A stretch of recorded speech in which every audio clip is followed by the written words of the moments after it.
The German shepherd hit the floor at her feet like he'd been shot. 1 second, he was 110 pounds of teeth and terror, dragging his handler across the lobby, snapping at anyone within reach.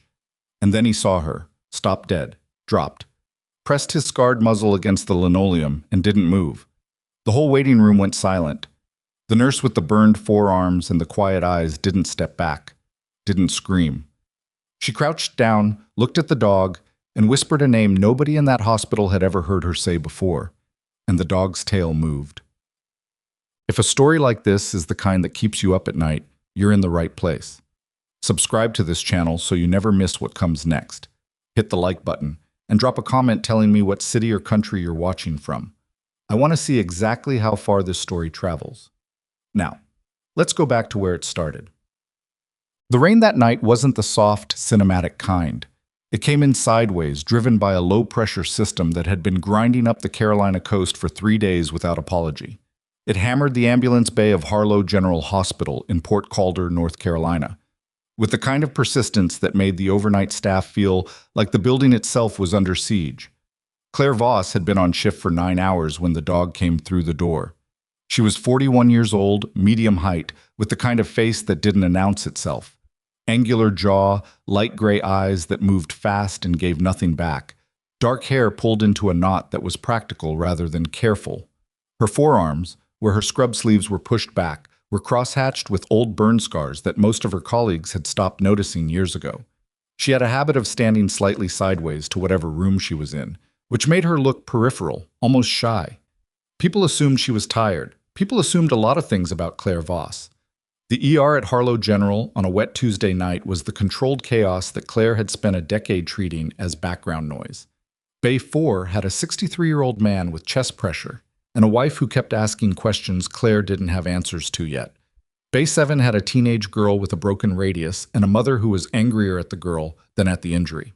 The waiting area was running 12 over its posted capacity, and the intake desk hadn't stopped ringing in 40 minutes. Claire was charting at the nurse's station when the commotion started near the main entrance. She heard it before she saw it, a sharp crack of a leash clasp snapping, a handler's voice cutting high and urgent, and then the sound of a large animal moving fast across tile. Several people in the waiting area scrambled backward. A child started crying. Someone knocked over a chair. The German shepherd came around the corner of the intake desk at a full run.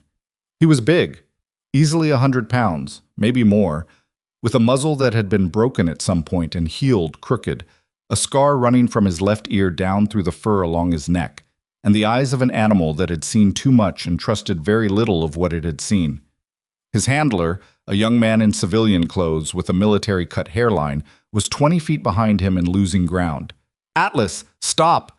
Atlas, heel!" The dog didn't heel. He cleared the corner, spotted Claire standing at the counter with a chart in her hand, and ran straight at her. There was a single moment, Claire would think about it later, in the particular way she replayed moments she wanted to understand, where she had time to move and didn't. She stood her ground without deciding to. Old reflex. Old training. Her feet planted and she absorbed the dog's attention without flinching, and the shepherd hit the brakes so hard his back legs slid out on the wet floor. He didn't attack. He dropped. Muzzle against the linoleum, both front paws extended, trembling in a way that had nothing to do with fear and everything to do with exhaustion so deep it had become structural, like an animal that had been holding itself together through will alone and had just run out. The waiting room was very quiet. Claire crouched slowly. She set the chart on the floor beside her, turned her palm upward, and held it 6 inches from the dog's nose without moving closer. She didn't speak for a long moment. Then, barely above a whisper, she said, "Atlas." Not a question, a recognition. The dog's tail moved once, dragging against the floor. The handler reached them, breathing hard, leash dangling from his hand. He was early 20s, buzzed hair, the particular posture of someone who was very much not in charge of the situation, and knew it. "Ma'am, I'm sorry. He's never done that. He doesn't... I don't know what happened. He just..." "Is he injured?" Claire asked, still looking at the dog. "No, I mean, not right now. He's been having some behavioral issues. We were at the veterinary clinic 2 doors down and he got spooked and..." The handler stopped, looked at Claire's hand, which the shepherd was now pressing his nose against. He doesn't do that with strangers. I'm not a stranger, Claire said. She didn't explain that. She stood up, brushed her knees, and picked up her chart. Take him back to Dr. Navarro. Tell him the dog needs a sedation workup and a full abdominal scan. He's been compensating for pain. You can see it in his gait. The handler blinked. How did you? The way he held his left rear quarter when he came around that corner. She was already moving. He's been doing it for a while. It's not new. She walked back toward Bay 4 without looking back at the dog, but she felt the shepherd's eyes track her until she turned the corner. The chest pressure in Bay 4 turned out to be unstable angina, which meant an admission, which meant 30 minutes of phone calls, documentation, and the particular diplomacy required to move a frightened man and a frustrated woman through a system that wasn't built for frightened people. Claire did it without raising her voice, and without the kind of performed sympathy that some nurses used like a tool. She was direct. She was honest about what she knew and what she didn't. The man, his name was Earl Dougherty, 63, retired electrician, looked at her at one point and said, "You been doing this long?" "Long enough," Claire said. "You're not scared of anything, are you?" She thought about the dog. She thought about the way her hands had stayed steady when she crouched down. "I'm scared of plenty of things," she said. "I'm just not scared of this." She left Bay 4 at 9:47 p.m. and nearly walked into Dr. Marcus Holt at the junction of the main corridor. He was the kind of man who used hallways the way some people use stages, full width, deliberate pace, head position to maximize authority. He was the chief of emergency medicine at Harlow General, 49 years old, with the institutional confidence of someone who had never had a superior in his professional life who worried him. He was not a bad physician. He was a very good one, technically, and he knew it in the specific way that made him occasionally dangerous. He had the habit of deciding what was happening in a room before he walked into it. "Voss." He slowed but didn't stop. "Bay 7, the girl with the radius. I'm discharging her with a referral." Claire matched his pace for 2 steps. "I flagged her for the social work consult. I saw the flag, I removed it. The injury pattern doesn't match the mechanism she described." Holt did stop then. He turned, and the expression on his face was the precise face of a man who had heard something mildly incorrect and was choosing to be patient about it. She fell off a porch railing. I examined her. The fracture presentation is consistent.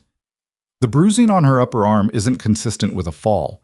It's consistent with a grip. A pause. Short, but loaded. "You're a nurse, Voss." "Yes." "The referral would take 8 hours and she needs to get home." "She needs to be safe." Something hardened in Holt's expression. Not anger exactly, more the look of a man recalibrating toward irritation. "I'll take it under advisement. You should focus on your own patients." He walked away. Claire stood at the junction for 2 seconds, then pulled out her phone and sent a message to the hospital's social work on-call line herself. It wasn't protocol. It was technically a circumvention of the attending's decision. She was aware of both facts when she hit send. She went back to work. The call came from the social work coordinator at 11:15 p.m. The teenager's mother had made a scene when the social worker arrived.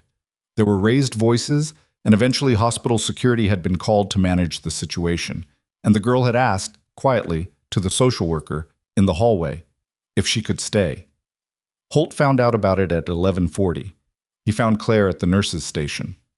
"You sent the referral?" "Yes." "I told you I would take it under advisement." "You did." She didn't look up from the chart she was reviewing. "And I referred her." "That is a direct contradiction of my clinical decision." His voice had the particular flatness of someone who is furious and performing control. "I run this emergency department. My decisions are final.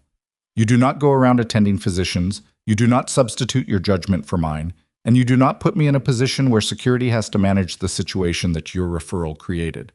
Now she looked up. "The girl asked to stay." "That is not the point." "That's exactly the point." He held her gaze for a moment, and she could see him making a calculation, the kind that had nothing to do with medicine and everything to do with the institution's structure, and where he stood in it, and where she stood in it, and what happened when those two things pressed against each other. "Go home, Voss," he said finally. "I'm pulling you from the floor for the rest of the shift. This gets reviewed in the morning." She nodded once, set the chart down, picked up her bag from the drawer. She was through the main corridor and 2 minutes from the exit when she heard the ambulance bay doors blow open and someone yell. Not a clinical yell, not the measured urgency of trained staff, but the raw volume of someone who had run out of controlled options. "We need trauma! Multiple casualties. There's been an accident at the base." She stopped walking. The voice belonged to a young woman in military uniform, her jacket torn at the shoulder, a pressure bandage applied with field precision to her right forearm. Behind her, through the open bay doors, Claire could see the backs of 2 more people being loaded off a vehicle. Not an ambulance, a military transport that had clearly driven straight to the nearest hospital rather than waiting for dispatch. The ER staff converged on the bay. Holt came out of his office at a controlled run. "What's the mechanism? What are we looking at?" "Training exercise gone wrong." The young woman, a corporal, Claire registered the rank patch without thinking, was pressing her own bandage, breathing in measured pulls. "Structural collapse at the staging facility. We have 3 critical, 2 walking wounded, 1 internal, 1 blast concussion, 1 crush injury to the lower extremities." The first gurney came through. Claire saw the ABCs before the gurney reached the bay threshold. The patient's color was wrong, the respiratory rate was wrong, and the angle of his right leg told her something about bone and blood loss that the next 20 seconds were going to confirm whether anyone was ready or not. She was already moving toward the supply cabinet when Holt's voice caught her. "Voss." Cold, precise. "You're off the floor. Go home." She turned, looked at the gurney, looked at Holt. The math was simple and terrible. "That man is bleeding internally," she said. "You have 2 trauma nurses on right now, and one of them is already managing the other patient from Bay 4's transfer. You're going to be 3 bodies short in 30 seconds. We'll manage." "You won't. That is not your call." He pointed toward the exit. "Leave, now." She held his gaze for 3 full seconds, long enough that 2 nurses nearby looked at their shoes. Then she turned and walked toward the exit. She didn't run. She didn't argue. She pushed through the ambulance bay door into the rain and stood on the wet concrete under the overhang and pressed her back against the wall and listened to the controlled chaos beginning on the other side of the glass. Her hands were steady. Her breathing was even. She had spent 8 years training herself to leave a room when she was told to leave it, and she was very good at it now. The rain hit the ambulance bay in sheets. Somewhere inside, someone was calling out blood pressure numbers she recognized. She closed her eyes. The first responder who came through the bay doors 6 minutes later nearly ran into her. He was mid-40s, civilian emergency vest over a collared shirt, out of breath from whatever he'd been managing at the scene. He stopped, took in Claire's scrubs, her position against the wall.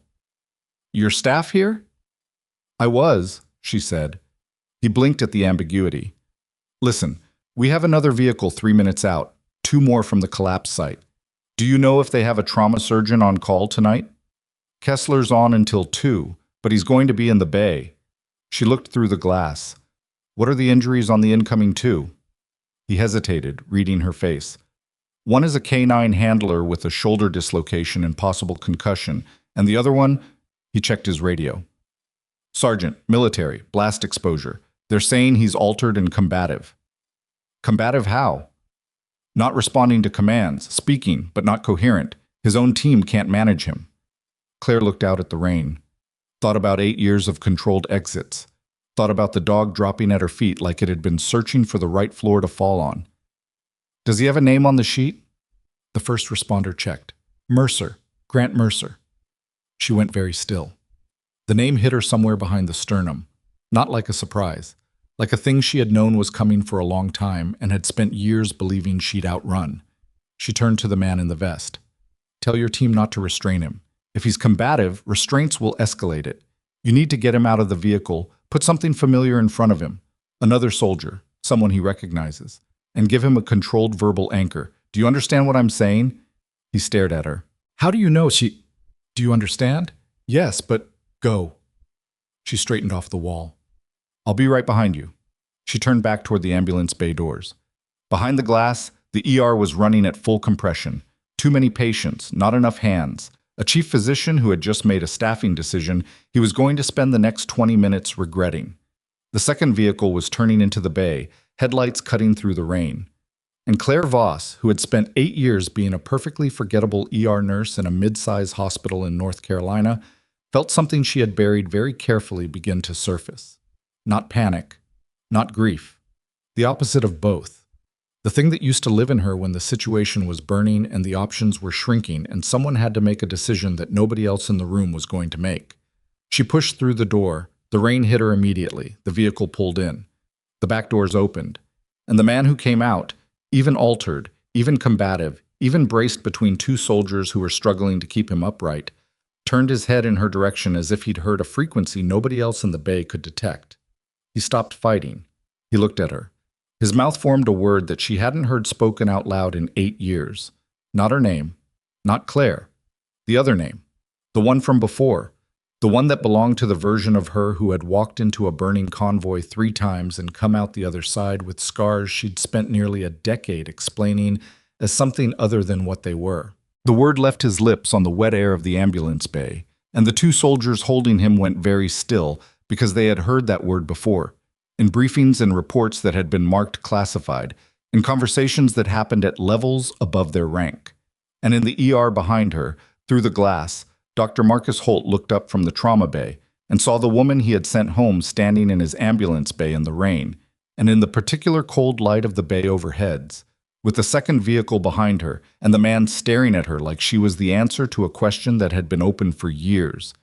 He had no idea yet what he was looking at, but the soldiers did.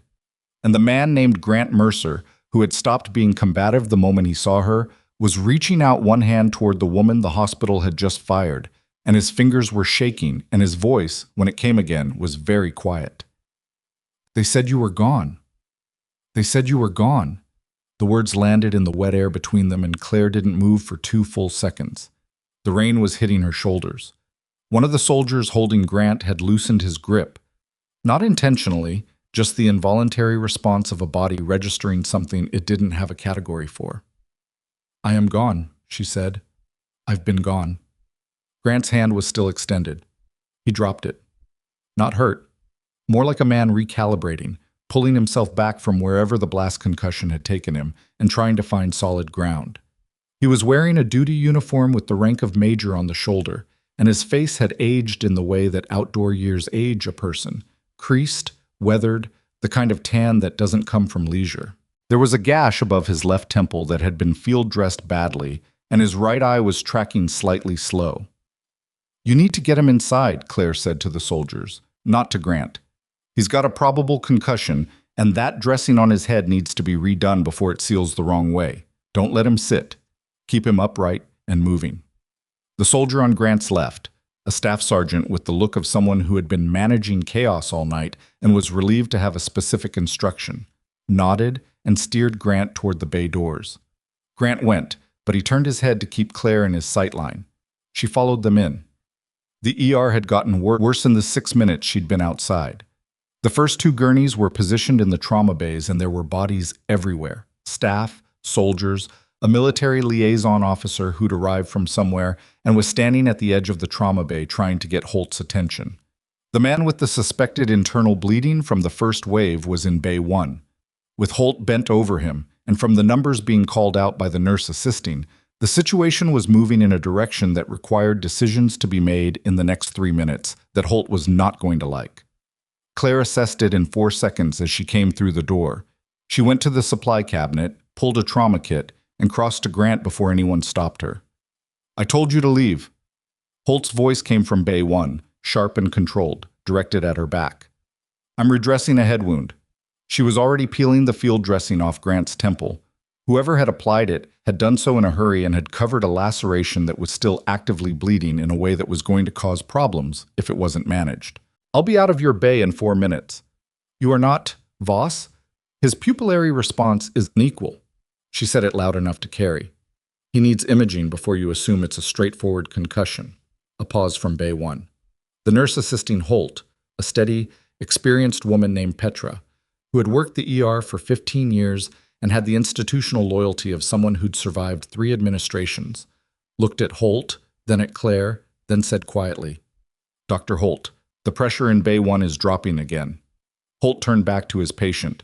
Claire worked fast. She cleaned the laceration, applied a proper pressure dressing, checked Grant's pupils herself with the pen light clipped to her lanyard. Left pupil was sluggish, right was normal. She held up 2 fingers.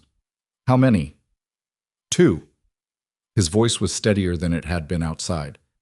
Your hands are the same. She didn't react. Same as what? As before. You always had steady hands, even when... He stopped, winced.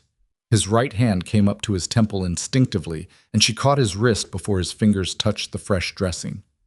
Don't. He lowered his hand, looked at her with the particular focus of a man trying to see through double vision. You cut your hair. 7 years ago. Right. He blinked. Right. She capped the pen light. You need a CT. I'm going to tell the admitting nurse. After that, I'm walking out of this hospital and not coming back, and you're not going to tell anyone what you called me in that parking lot. His jaw tightened. That's not... There are things that need to be said. Not tonight. Claire, not tonight, Grant. She said it quietly enough that the staff sergeant standing 3 feet away couldn't hear the name. You've got a head injury and I've got a situation I'm managing. Stay still and don't fight the nurses. You hear me? He looked at her for a long moment. The unsteady quality had gone out of his eyes. Whatever the concussion had scrambled, her voice seemed to have organized it temporarily, the way familiar things do for a brain in distress. You were protecting a dog when the fuel line blew, he said. You were covering Atlas and you went down with the whole rear section of the vehicle and we couldn't reach you for 11 minutes. I know, she said. I was there. We filed the report and your name... He stopped. Something moved across his expression. Not confusion, but something harder, older. Your name wasn't in it the way it should have been. She had already begun to stand. She stopped. What do you mean, the way it should have been? But before he could answer, the crash cart alarm went off in Bay 1. Everything that happened in the next 90 seconds had its own internal logic that overrode everything else. The alarm meant the patient in Bay 1 had gone into a rhythm that required immediate intervention, and Petra was calling out numbers, and someone was moving the crash cart and Holt was giving orders in the fast, precise language of a physician managing a code. And the 2 additional nurses on shift were converging on Bay 1 because that was where the emergency had concentrated, which left the second trauma bay, where a soldier with crush injuries to his lower extremities had been waiting for 11 minutes, entirely unattended. Claire registered this in the way she registered most things, fast, without ceremony, as a fact that required a response. She crossed to Bay 2. The soldier was a young man, mid-20s, with the particular stillness of someone who had decided that if he moved, he would find out how bad it was, so he was choosing not to find out. His left leg from the knee down was wrapped in a field compression that had been applied by someone who knew what they were doing, but the wrapping was dark, and the darkness was spreading in a way that had a timeline attached to it. Hey! She positioned herself where he could see her face. I'm Claire, I'm a nurse, I need to look at your leg. He looked at her, young face, eyes that were working to stay present. They said to wait. I know, the situation changed. Can you tell me your name? PFC Darian Okafor. Darian, okay. Is there numbness below the knee? A pause. Yeah. That was not good. That was the kind of not good that had its own clock. She looked at the compression wrap, assessed the spread of the staining, and began working. She didn't have surgical privileges. She didn't have the authority to be in this bay. What she had was 11 years of nursing experience, 8 of which overlapped with combat medicine training that the hospital knew nothing about, and a clear read on what was happening to PFC Darian Okafor's left lower leg and how long he had before the window for intervention closed. She did what she could within her scope and slightly outside it, in the way that emergency situations sometimes require, and she talked to Darian while she worked because keeping him present was part of what needed to happen. And he was the kind of young man who responded to being talked to rather than talked at. So she asked him questions about nothing important, where he was from, how long he'd been stationed, whether he'd eaten before the exercise. And he answered in the thin, careful way of someone managing pain, and the conversation kept him from going further into himself than was safe. The code in Bay 1 resolved. Holt's voice came back into the room at a lower register. The patient was stabilizing. The crisis had peaked and was receding. Holt appeared at the threshold of Bay 2 40 seconds later. He looked at Claire's hands, He looked at Darian's leg. He looked at the readings on the monitor that Claire had gotten connected while managing the compression, and the expression on his face moved through several things in quick succession. Clinical assessment first, then the recognition of what she'd done, then something that wasn't quite anger and wasn't quite gratitude and had nowhere comfortable to land. His circulation distal to the injury has been maintained, Claire said, without turning around. He's going to need vascular surgery to assess the vessel damage, but you have a window. Maybe 40 minutes, maybe less. Holt came into the bay. He checked the readings himself, checked the compression, checked Darian's pupils and responses with the brisk efficiency of a doctor who knew what he was looking at. He didn't say thank you. He said, "Get out of this bay." Claire stepped back. She stripped her gloves. "Darian," Holt said, his voice shifting into the particular register he used for patients. "You're going to be okay. We're going to take care of you." Darian's eyes tracked to Claire, not to Holt. "Is she staying?" "No," Holt said. "Okay," Darian said. And then, to Claire, "Thank you." She nodded once and left the bay. The military liaison officer caught up with her at the nurses' station. He was a compact man in his 40s, lieutenant colonel by the insignia, with the look of someone accustomed to operating in spaces where he had more authority than the locals, and was trying to decide how much of it to use. "You're the nurse who responded to the incoming Major Mercer?" "I'm the nurse who redressed his wound, yes." "I need your name for the incident report." "Claire Voss." She wrote it on a piece of paper and handed it to him, because she had given up pretending to leave and was now just doing the next necessary thing. "I was terminated from my position here tonight prior to the incident, so you may want to verify my status with administration before you include me in anything official." He looked at the paper, looked at her. "Terminated tonight?" "Yes." "During an active mass casualty event?" "The termination preceded the event." He folded the paper, put it in his breast pocket. "Major Mercer is asking for you." "I know. He's been asking consistently since they brought him in. He has a head injury." "He was very coherent about your name." The lieutenant colonel paused. "Your first name. And another designation I didn't recognize, a call sign." Claire looked at the bay doors. Through the glass, the rain was easing slightly, still heavy, but losing the sideways violence it had carried for the last hour. The ambulance bay was quieter now. Most of the vehicles were gone. "I'm going to go home," she said. "I've had a long shift." "Ma'am." He said it not as deference, but as a stop. "I've been doing this job for 19 years. I know what a call sign sounds like. And I know what it means when a major who's been throwing off 2 soldiers looks at a civilian nurse and goes completely still." He kept his voice neutral, professional, devoid of pressure. "I'm not making an accusation. I'm asking if there's something I should know." She looked at him for a long moment. "Not tonight," she said. He nodded once, the nod of a man who is writing something down in his head rather than on paper. "I'll be here through the morning, if that changes."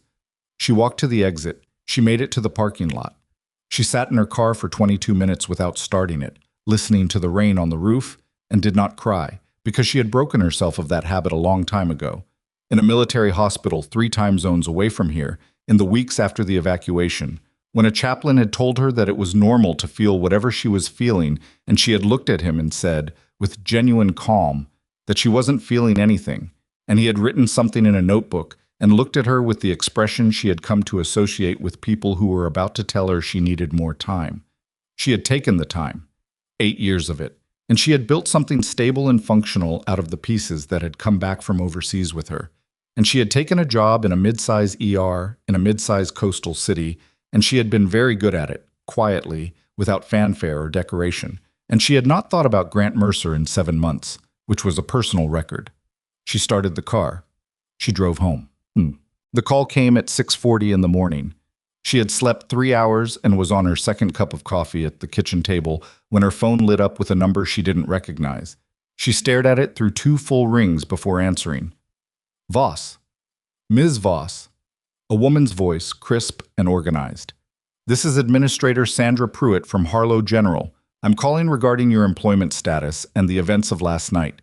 Dr. Holt has filed a formal complaint documenting your conduct during the mass casualty incident, including your unauthorized return to the clinical floor after being relieved of duty." Claire looked at her coffee. "I see. The complaint will be reviewed by this hospital board." In the meantime, your access credentials have been deactivated, and your final paycheck will be processed within the standard window. I'm required to inform you that the complaint has also been submitted to the State Nursing Board. The State Nursing Board. Standard procedure in cases of documented insubordination involving patient safety. Which patient safety? Claire asked. Her voice was even. She was not performing calm. She was calm. In the particular way that people get calm when the thing they were afraid of finally happens and turns out to be a specific shape rather than an infinite one. The complaint references multiple instances of PFC Darian Okafor, Claire said, the soldier in Bay 2. What was the outcome? A brief pause. I'm not in a position to share patient outcomes. He has a crush injury to his left lower extremity with suspected vascular compromise. I maintained perfusion to the distal limb for approximately 20 minutes while Dr. Holt managed the code in Bay 1. What was the outcome? Another pause. Longer. He's in surgery. The vascular team responded in time. Okay. Claire picked up her coffee. Thank you for the call, Ms. Pruitt. She hung up. She drank her coffee. Then she opened her laptop and began composing a detailed account of everything that had happened the previous night. The timeline, the decisions, the clinical observations, the patient outcomes, typed with the same precision she used for medical charts, dated and time-stamped, saved in 3 separate locations. It was not the action of someone planning a fight. It was the action of someone who had spent years understanding that the only reliable currency in institutional disputes was documentation, and who had learned that lesson in a context that made Harlow General's board process look like a disagreement between neighbors about a fence line. She was 2/3 through the document when her phone rang again. Grant Mercer's number this time. He'd gotten it from somewhere. She filed that away. She let it ring, then picked up on the last ring before voicemail. You need to rest, she said. I've been resting. I had a CT, a consult, and 4 hours of mandatory observation. His voice was clearer than it had been in the ambulance bay. The concussion was real but manageable. She had read that correctly. They released me an hour ago. Go to your quarters. Claire. Grant. Your name isn't in the report from the Kestrel Valley operation. He said it without preamble. The way he said it told her he'd been holding it all night and had run out of room. Not the way it should be. You're listed as a medical support attachment, no additional details. The 3 soldiers you pulled out of the convoy are listed as self-evacuated. The kitchen was very quiet. Outside the window, the rain had finally stopped and the morning was the washed, flat gray of a sky that had given everything it had. I know, she said. You know. I found out about 8 months after I got back. I put in a request for my own records and what came back didn't match what happened. She took a breath. I looked into it, ran into walls, stopped looking. Why didn't you? He stopped, started again. Why didn't you contact anyone? Who would I contact? She said it without bitterness. Just the question. The people who would have helped me were either gone or they were the walls. A long silence on the line. She could hear the ambient sound of wherever he was. A hotel room, maybe, or a temporary billet on the base. Sergeant Orla Whitfield, he said finally. You remember her? The name hit her quietly, the way a name does when it belongs to someone you haven't thought about in years but who exists in your memory fully formed with all their weight and specificity. She was on the second vehicle. She's been trying to find you for 3 years. She filed a supplemental report 18 months ago, trying to get the operation record corrected. It went nowhere. Why are you telling me this now? Because I'm standing in a hallway at Harlow General looking at your termination paperwork and trying to figure out how a person who did what you did overseas ends up fired from a civilian hospital for doing the same thing. His voice had an edge to it that wasn't anger at her. She could hear the direction of it. And I'm thinking the 2 things aren't unrelated. She sat very still. What do you mean? The person who altered the operation report, Grant said, the name on the amended version. It took me a few hours this morning, but I pulled the records I have clearance for. The medical officer who reviewed and signed off on the altered documentation. He said the name. And Claire set down her coffee cup because her hand had done something it hadn't done in 8 years. It had moved without her telling it to. Say that again, she said. He said it again. She stared at the table, at the coffee. at the document on her laptop that was two-thirds finished and now felt like something she had started writing for the wrong reasons. Dr. Marcus Holt had served as a reviewing medical officer for a joint military-civilian contractor liaison program 11 years ago. He had processed and signed off on documentation from multiple overseas operations. He had, according to the records Grant was reading from, reviewed and approved an amended incident report from the Kestrel Valley evacuation, the same report that had removed Claire Voss's name from the account of what had happened to the burning convoy and the 3 soldiers inside it. She had worked in his emergency department for 4 years. He had looked at her face every shift for 4 years and either had not recognized her or had recognized her and said nothing and had been waiting for the particular moment when getting rid of her became convenient. Last night, she had given him that moment. Claire. Grant's voice was careful, precise. The voice of a man who had once been very good at giving people bad information in a way that didn't destroy them. I need you to not do anything on your own right now. I'm sitting at my kitchen table. I know what you're doing at your kitchen table. You're building a file. Stop. I'm documenting. I know. Stop. Because if you submit that documentation as a private individual, filing a complaint about your termination, it gets managed at the administrative level and it disappears. He paused. But if I file what I have through the proper channels, it goes somewhere different, somewhere Holt can't reach. The morning outside had gone from flat gray to a pale, non-committal blue. A bird somewhere in the neighborhood had decided the rain was over and was making its case loudly to the surrounding trees. You'd do that, she said. Not a question. Orla already started it. I'm adding to an existing file. A pause. There are others. More than I knew about last night. Others who were in the operation. Others whose records went through Holt's review. You weren't the only one. He let that sit for a moment. There's a warrant officer from Savannah who lost her VA benefits because the incident report listed her injuries as unconnected to combat exposure. There's a sergeant who couldn't get a discharge upgrade because the documentation from that period was inconsistent in ways nobody could explain. Another pause. It's been a very busy morning for my phone. Claire looked at the laptop, at the document she had started for reasons that now felt smaller than the actual shape of the thing. She closed the laptop. What do you need from me? She said. Right now? Nothing. Go eat something. Sleep. Don't call the hospital. Don't call the board. His voice dropped slightly. And don't run. She almost said something sharp. Didn't. I haven't run. You've been invisible for 8 years. That's a kind of running. She thought about saying he didn't know what the last 8 years had looked like from the inside. She thought about saying that invisible was a choice she'd made with full awareness of what she was choosing. She thought about the teenager in Bay 7 who had asked, quietly, in the hallway, to a social worker, if she could stay. About the man in Bay 2 whose legs still had perfusion when the vascular team reached him. I'll stay reachable, she said.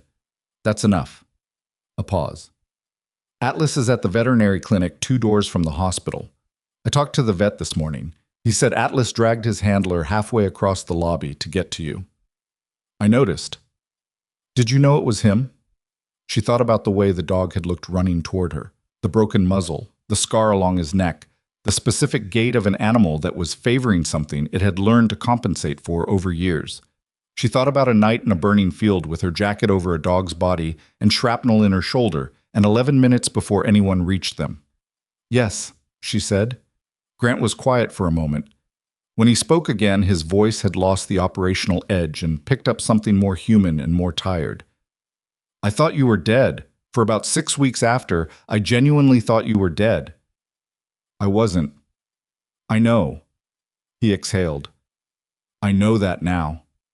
She didn't know what to say to that, so she said nothing, and the silence between them had the particular texture of 2 people who had been through something together and survived it, and were now standing on opposite sides of a very long distance and trying to figure out whether it was crossable. Eat something, he said again. I'll be in touch. He ended the call. She sat at the kitchen table for a while. Then she stood up, went to the refrigerator, found that it contained eggs and leftover rice and a bell pepper that was 3 days from being useful and 2 days from being a problem.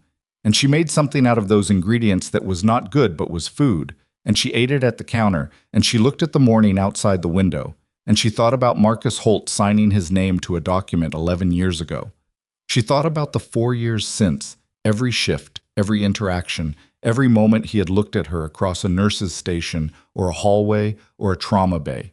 She tried to remember anything in his face that had ever looked like recognition. She couldn't find it, which meant either that he had been performing ignorance for 4 years with extraordinary discipline, or that he had genuinely not recognized her, that she had become invisible enough, quiet enough, different enough from the woman in the Kestrel Valley report, that the man who had erased her name had looked at her every day for 4 years and seen nothing at all. She wasn't sure which version was worse. Her phone buzzed. A text from an unknown number, which resolved in the next 3 seconds into a name in her contacts that she hadn't expected. Petra, the ER nurse who had worked alongside her for 2 years and had looked at her shoes during Holt's confrontation at the nurse's station.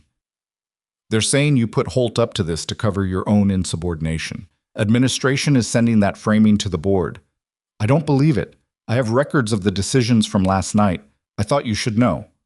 Then, 10 seconds later, Darian Okafor's surgery went well. He's going to keep the leg. Claire read both messages twice. She typed back, "Thank you. Don't put yourself in a difficult position over this."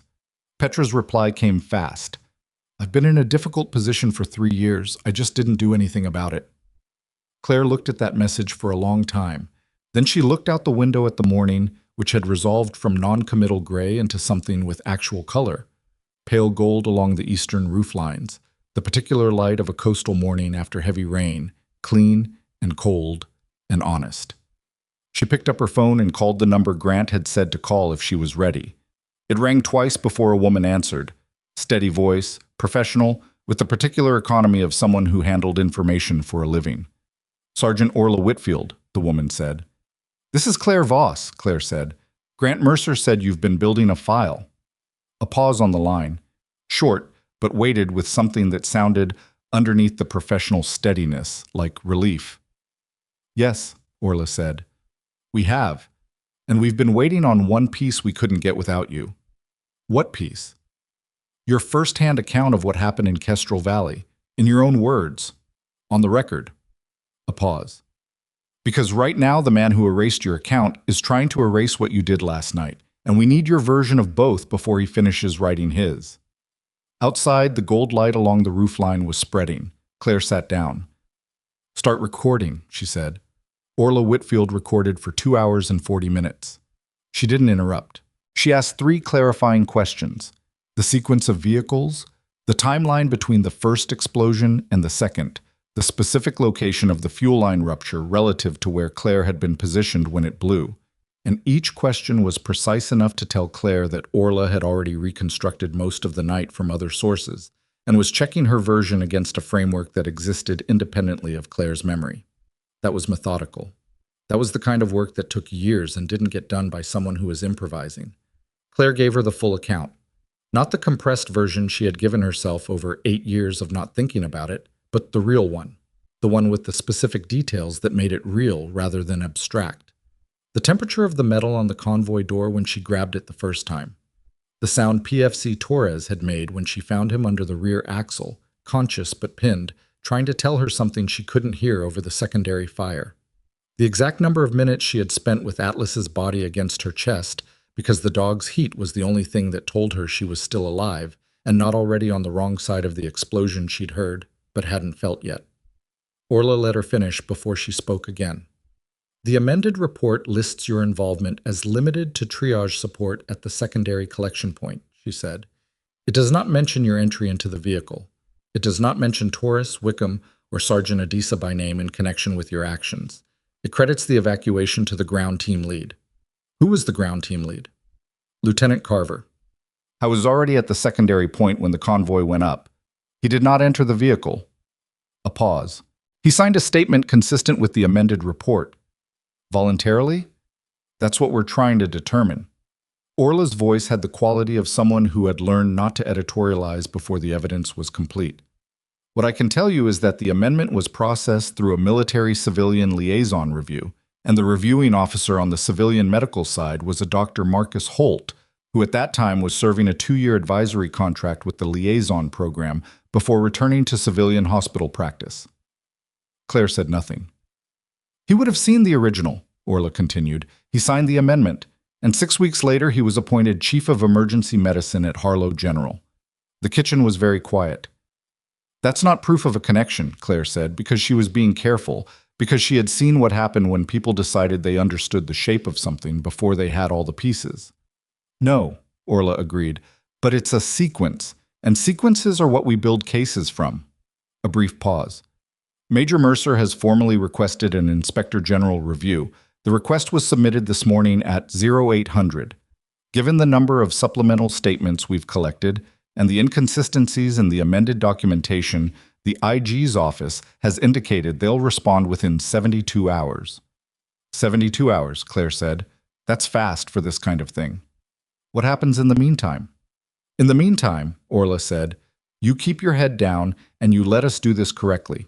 If you file anything independently, it muddies the record. If you talk to media, it muddies the record. If you go near that hospital, I won't go near the hospital. Good. Another pause, and this one had something slightly different in it. Not softer, but more direct. Claire, what you did in Kestrel Valley. Torres has a daughter. She's 6 years old. You understand that? Claire understood that. She sat with it for a moment. I'll stay reachable, she said. The same thing she told Grant. She ended the call and looked at the wall of her kitchen for a long time. Well, the 72 hours did not go quietly. On the first day, the hospital issued a statement through its communications office. Not a press release, not anything public, but a document circulated internally to department heads and board members that characterized the events of the mass casualty night as having been managed effectively by the medical staff under Dr. Holt's leadership. The statement did not mention Claire Voss. It mentioned PFC Okafor's successful surgical outcome as evidence of the department's performance under pressure.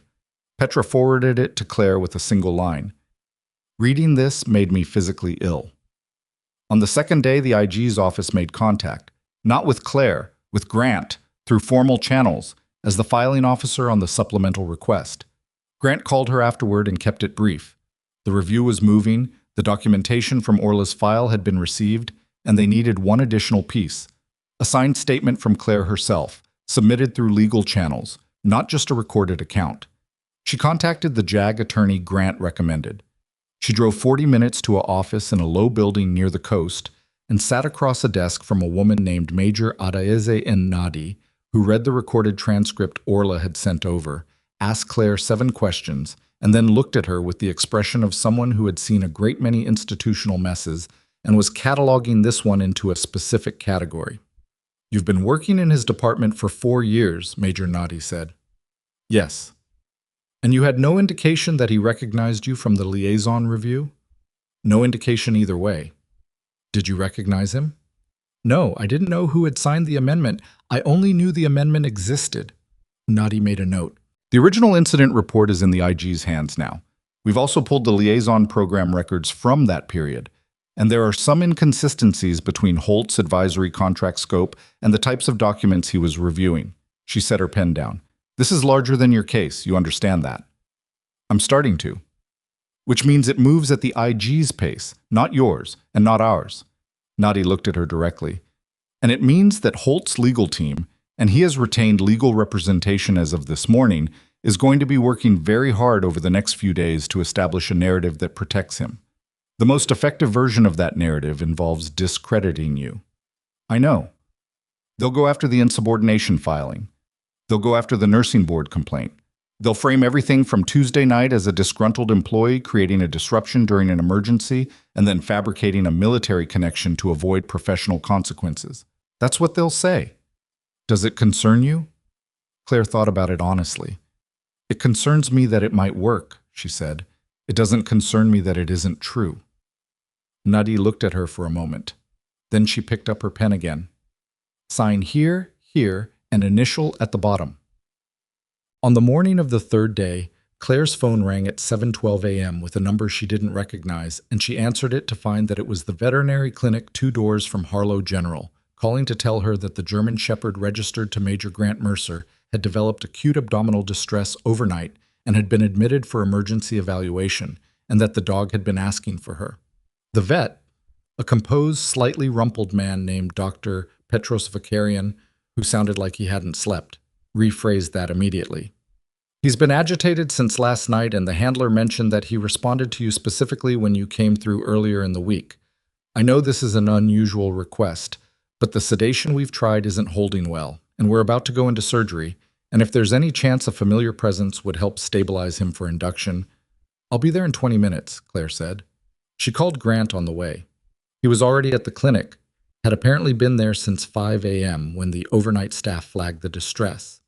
He met her at the entrance, and he looked like someone who had been awake for a long time and was managing it imperfectly. Unshaven, a coffee cup that appeared to be his third or fourth. The particular stillness of a person holding themselves together through sheer structural habit. It's internal bleeding, he said. Old injury site. The vet thinks the activity from Tuesday opened something that had been partially healed. What's the surgical plan? Exploratory laparotomy. Vicarian's done it before. He's good. Grant's jaw worked. Atlas has been through worse. I know. She looked through the clinic window at the treatment area. Atlas was on a padded surface, an IV line in, monitoring leads attached, and even from the window she could see the agitation. The dog's head lifting repeatedly, the legs moving in the restless, involuntary way of an animal whose pain response was fighting the sedation. Let me go in, she said. The surgical prep took longer than it should have because Atlas would not settle until Claire put her hand on his side, just behind his left shoulder, and kept it there. She didn't talk. She didn't do anything dramatic. She just kept her hand on him the way you keep pressure on a wound, steady, consistent, without urgency. And after 4 minutes, the shepherd's breathing pattern shifted, and the monitoring lead showed what Vicarian needed to see before he could safely proceed. Okay, the vet said quietly. We're going to take it from here. She moved back. Atlas's eyes tracked her until the induction medication reached him, and then they closed with the slow, surrendered quality of a very tired animal finally deciding it was safe to stop fighting. She stood in the hallway outside the surgical suite with Grant for a long time without talking. Vicarian said 2 hours minimum, Grant said eventually. Then we wait 2 hours. He looked at her sideways. You don't have anywhere to be? I was fired 3 days ago. He almost laughed.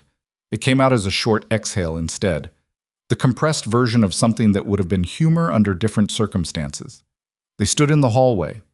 The clinic smelled like antiseptic and animal, and the particular ambient warmth of a building that takes care of living things. Orla called me this morning, Grant said. What did she say? The IG's office made contact with Holt yesterday afternoon. He held the coffee cup with both hands. He denied everything, said the amendment was a routine administrative correction based on field reports, that the original contained errors, that his role was clerical and not editorial. A pause. He also said, Grant stopped. What? He said that Claire Voss was never attached to the Special Operations Evacuation Team in any official capacity, and that any account she gives of events at Kestrel Valley should be evaluated against her documented history of insubordination and her current professional complaints. The hallway was quiet. He's going to fight it, Claire said. He's going to fight it hard. Grant looked at the floor. Nadi says there's a complication. Carver, the lieutenant who signed the statement consistent with the amendment, he's refusing to cooperate with the IG review. His attorney filed a non-cooperation notice this morning. Why would Carver protect Holt? Maybe he's not protecting Holt. Maybe he's protecting himself. If the original report gets reinstated, Carver's statement looks like at best a significant error in memory, at worst deliberate falsification. There's no version where he comes out clean. Right, so he's going quiet and hoping it dies. Grant's voice was flat. It won't. But he doesn't know that yet. Something moved in the back of Claire's mind. The specific shape of a problem she had been aware of but hadn't looked at directly yet. She looked at it now. The 3 soldiers, she said. Torres, Wickham, and Adisa. Where are they? Torres is in San Diego. Wickham got a medical discharge 2 years ago. She's in Tennessee. Adisa is still active, stationed at Fort Whitmore in Georgia. Grant paused. Orla has been in contact with all 3. They'll testify? Torres and Adisa said yes immediately. Wickham took longer. He set the coffee cup down on the narrow ledge along the hallway wall. Wickham lost VA benefits over the amended incident classification. She's been fighting it for 4 years. When Orla told her what we were doing, He stopped again, cleared his throat. She cried. That's what Orla said. She cried for about a minute and then said, "Tell me where to sign." Claire looked at the door to the surgical suite. She thought about a woman in Tennessee who had spent 4 years fighting a bureaucratic wall that existed because someone had signed a document that misrepresented what happened on a specific night 11 years ago. She thought about Darian Okafor's leg, about the teenager in Bay 7, about the 4 years she had spent working 12-hour shifts in Marcus Holt's emergency department while he walked past her every day and either recognized her and said nothing or didn't recognize her at all. "I want to see the original report," she said. "You'll have to go through Nadi for that." "I know. I want to see it anyway." He nodded. "I'll make the call."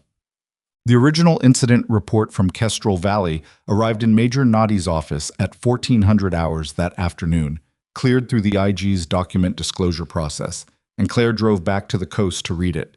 She had expected it to be difficult.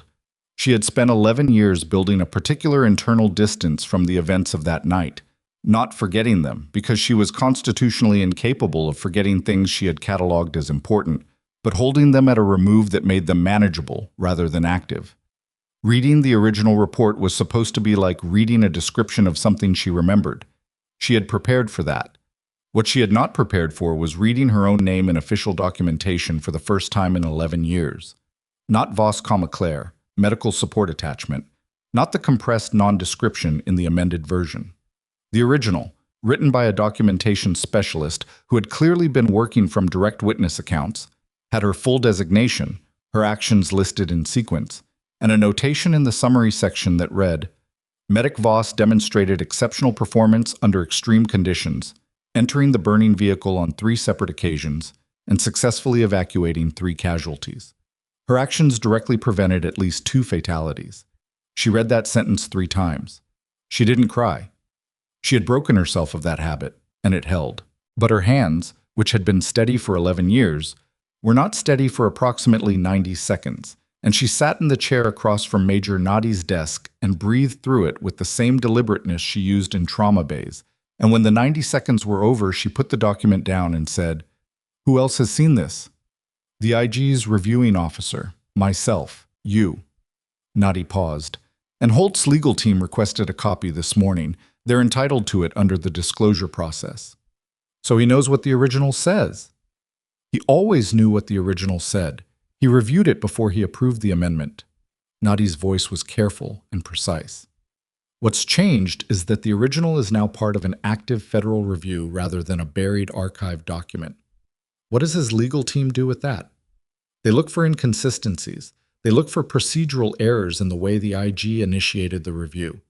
They look for anything they can use to get the review narrowed or terminated." A pause. "They're also going to look very hard at Tuesday night. The termination, the mass casualty event, your involvement. They'll try to construct a sequence that makes you look like someone who manufactured a crisis to reinstate herself." "I didn't manufacture anything." "I know that. The challenge is demonstrating it to people who weren't there." Nadi straightened the document. "Which is why I need you to understand that the next step is not something you control. The IG process runs on its own timeline. You cannot accelerate it by doing anything visible. You cannot—" Her desk phone rang. She looked at it, picked it up, listened for 10 seconds. Her expression changed, not dramatically, but in the specific way of someone receiving information that reorganizes a situation they thought they had mapped. "When?" she said. Then, "How many?" Then, "We'll be there." She hung up. She looked at Claire. "There's been a second incident at the base training facility," she said. "Different location, but connected to the same structural issue that caused Tuesday's collapse. They have casualties." She was already standing. "And the base medical station is overwhelmed. They're requesting civilian medical support." Claire stood. "I'm not on staff anywhere," she said. "I know." Nadi was pulling her jacket from the back of her chair. "But the request came in under emergency mutual aid protocol, which means the requesting officer can credential temporary personnel on site. Major Mercer is already listed as the senior liaison. He left 20 minutes ago when the alert came in." Nadi looked at her. "He specifically requested you by name in the mutual aid personnel list, which means you have a legal pathway to be on site." Claire thought about Nadi's words from 3 minutes ago. You cannot accelerate it by doing anything visible. She thought about what visible meant in this context versus what necessary meant. How many casualties, she said. 8 confirmed, possibly more in the structure. They don't know yet. She picked up her bag. They took Nadi's vehicle because it was faster, and because the base access credentials were on the military registration, and they covered the 40 minutes to the base perimeter in 32 because Nadi drove like someone who had decided the traffic laws were a recommendation in the current circumstances. Claire spent the drive reviewing what she knew about the training facility layout from Grant's description of Tuesday's incident and working through the likely injury profiles for a secondary structural collapse. The base was organized chaos when they arrived. The particular kind where everyone understood their role and was executing it, but the resources were not matching the scale of the problem. The base medical station had 3 personnel on duty and had not been designed to handle mass casualty events. It was a primary care and minor injury facility, and what was coming through the door now was something else entirely. Grant met them at the vehicle. He looked at Claire. She looked at him. No extended exchange. The situation had its own grammar. 2 critical, 6 serious, he said. One of the criticals is a structural crush, similar to Okafor but worse.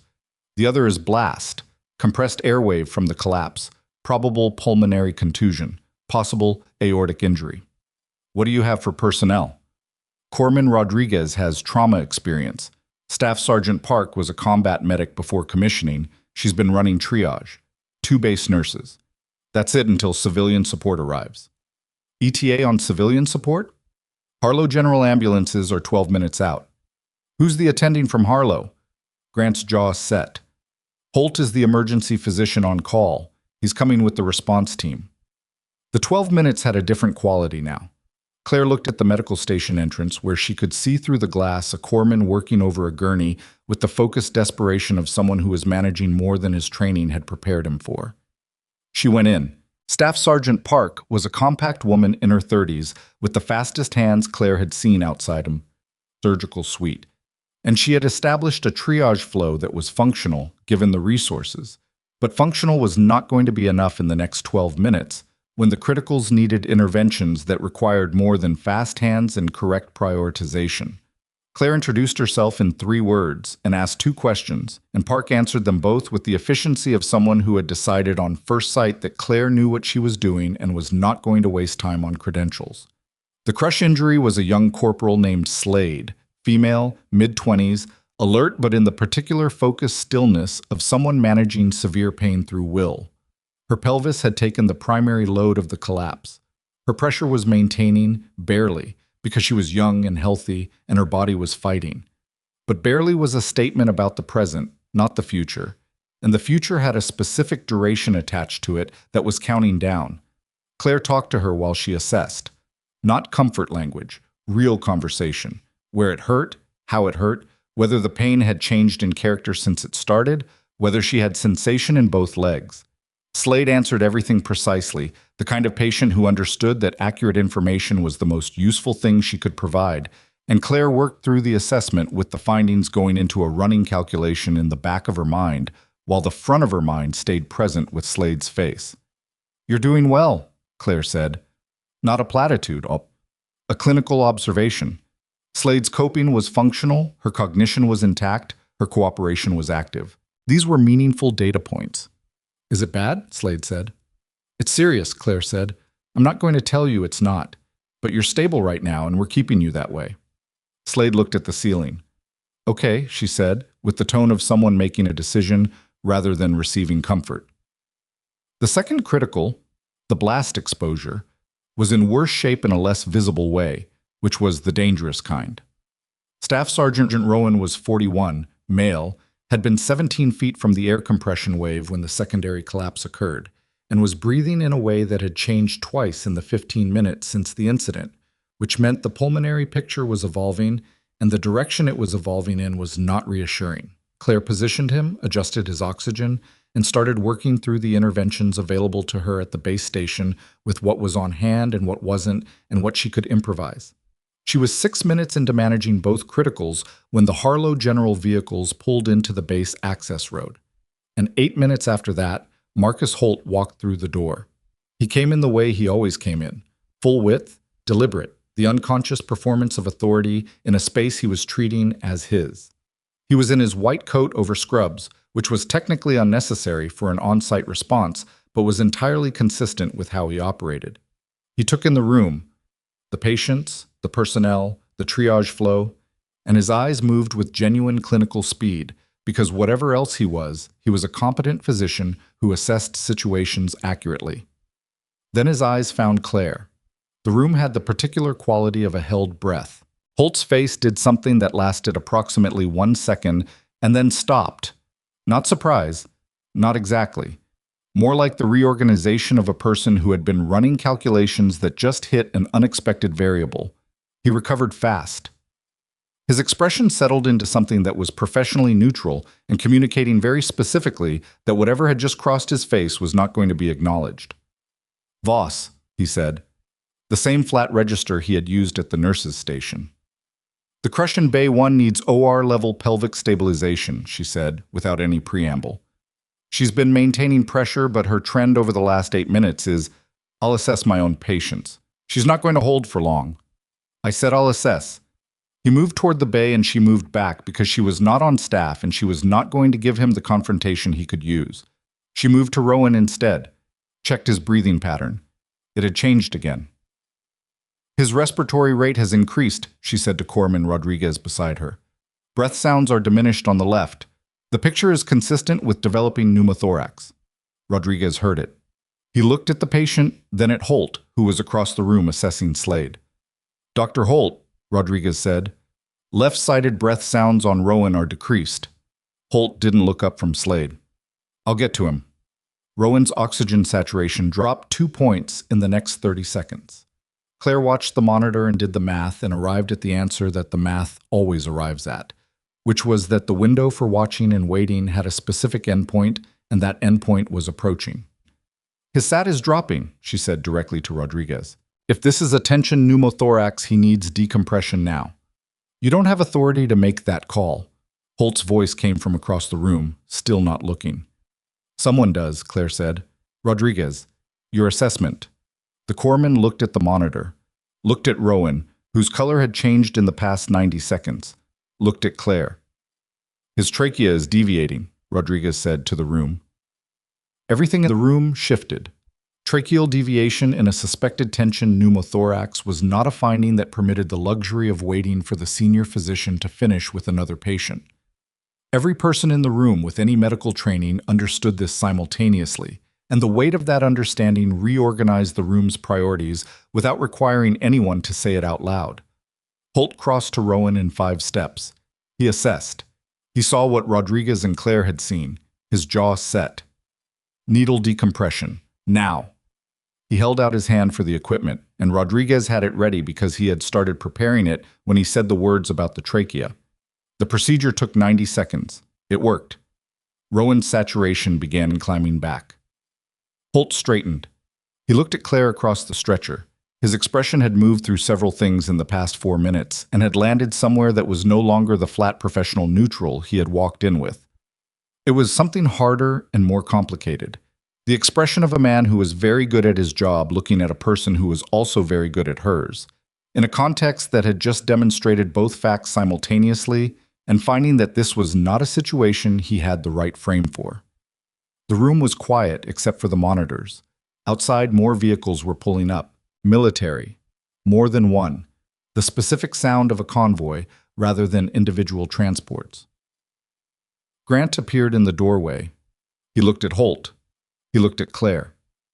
"There are people outside who need to speak with the senior personnel on scene," he said. His voice was even, both medical and military. "I'm the senior physician," Holt said. "I know." Grant's eyes didn't move from Holt's face. "That's why they need you specifically." He stepped back from the door to let Holt pass. And as Holt moved toward the exit, Claire saw what Grant had not said directly. The vehicle configuration outside, the personnel standing beside the lead transport, the particular way they were positioned, which was not the positioning of support personnel or medical backup. It was the positioning of an Inspector General's field team. Holt had not seen it yet. He was still moving toward the door with the assumption that what waited for him outside was an extension of the medical response. More resources, more coordination, More of the institutional authority he had been operating from all week. He pushed through the door. Claire watched through the window as he stepped into the afternoon light and stopped. The IG officer facing him was a colonel. She could see the rank from here. And behind her were two more officers and a civilian with a briefcase. And the colonel was holding something that was not a medical consultation request.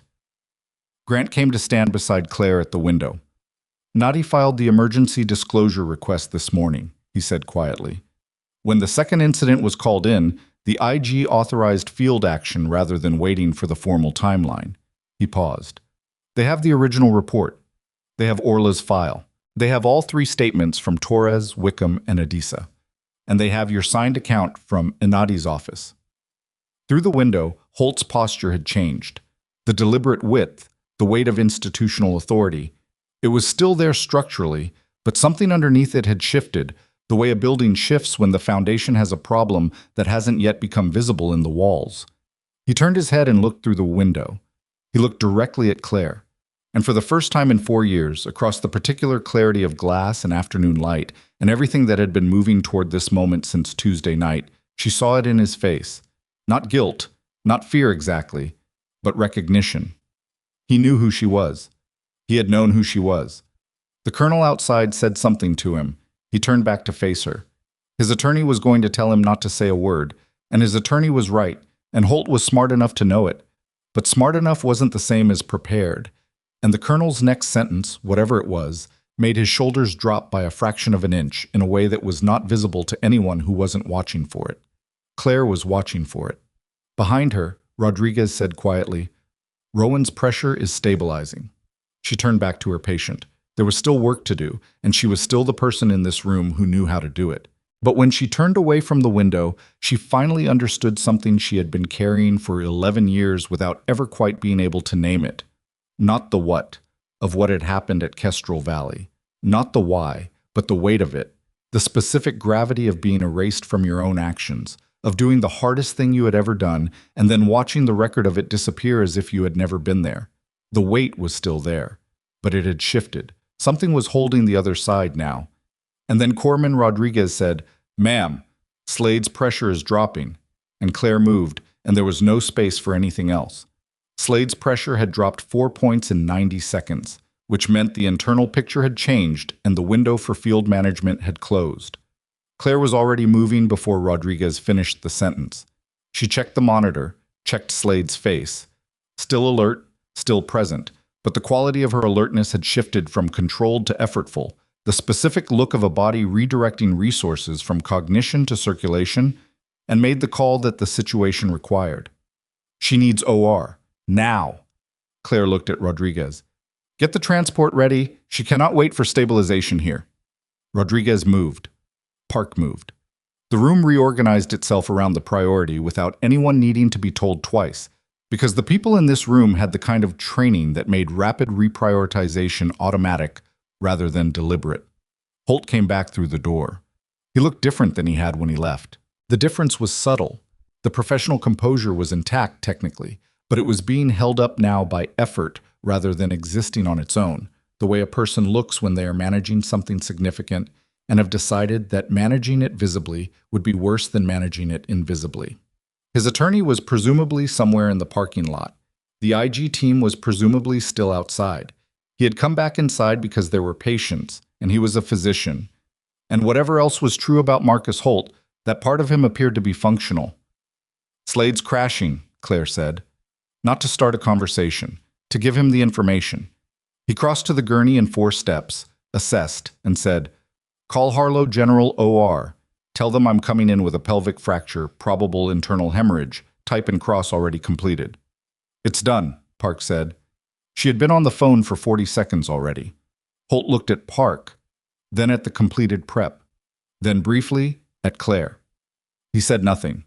He moved to position himself for the transport and took over the gurney management, and Claire stepped back, and the thing that needed to happen, Slade getting to surgery in the correct amount of time, happened without the complications that the previous 20 minutes might have introduced. The transport left. The room was quieter. Rowan was stabilizing. The remaining serious but not critical casualties had been triaged and distributed between the base station and the incoming civilian support. The immediate crisis had a shape now, and the shape was manageable. Claire sat down on a plastic chair against the wall and noticed for the first time that her legs were tired. Rodriguez appeared beside her with water. She took it, drank half. "You okay?" he said. "Yes." He looked like he wanted to say something else. Instead, he nodded and went back to his patients, which was the right call. Grant came in from outside. He looked at the chair, at Claire, at the half-empty water bottle. He pulled a chair from the corner and sat down beside her without performance. "Holt's attorney is filing an objection to the field disclosure action," he said.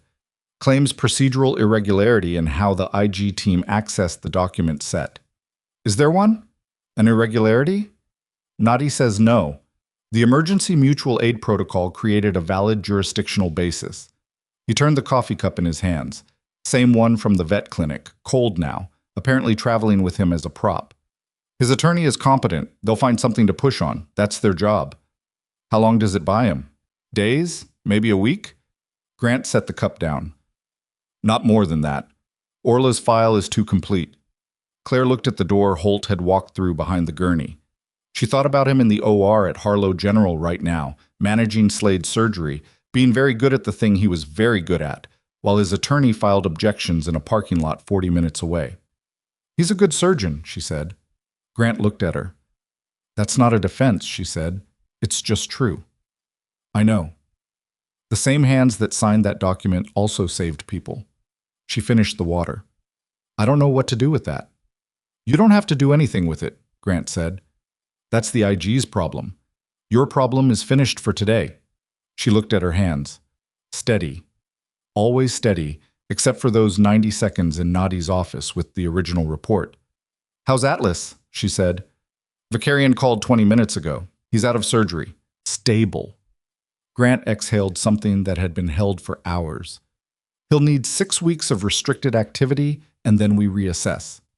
"He'll hate the restricted activity." Spectacularly. A pause. He kept trying to lift his head when they were coming out of anesthesia. The tech said he was looking for something. Claire didn't respond to that.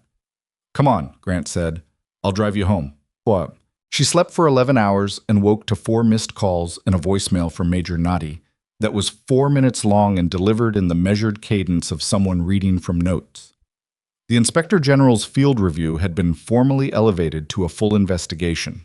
The procedural objection filed by Holt's attorney had been reviewed and denied within 6 hours. Nadi had apparently anticipated it and had the response documentation ready before the objection was filed, which said something about how well she had prepared the original submission.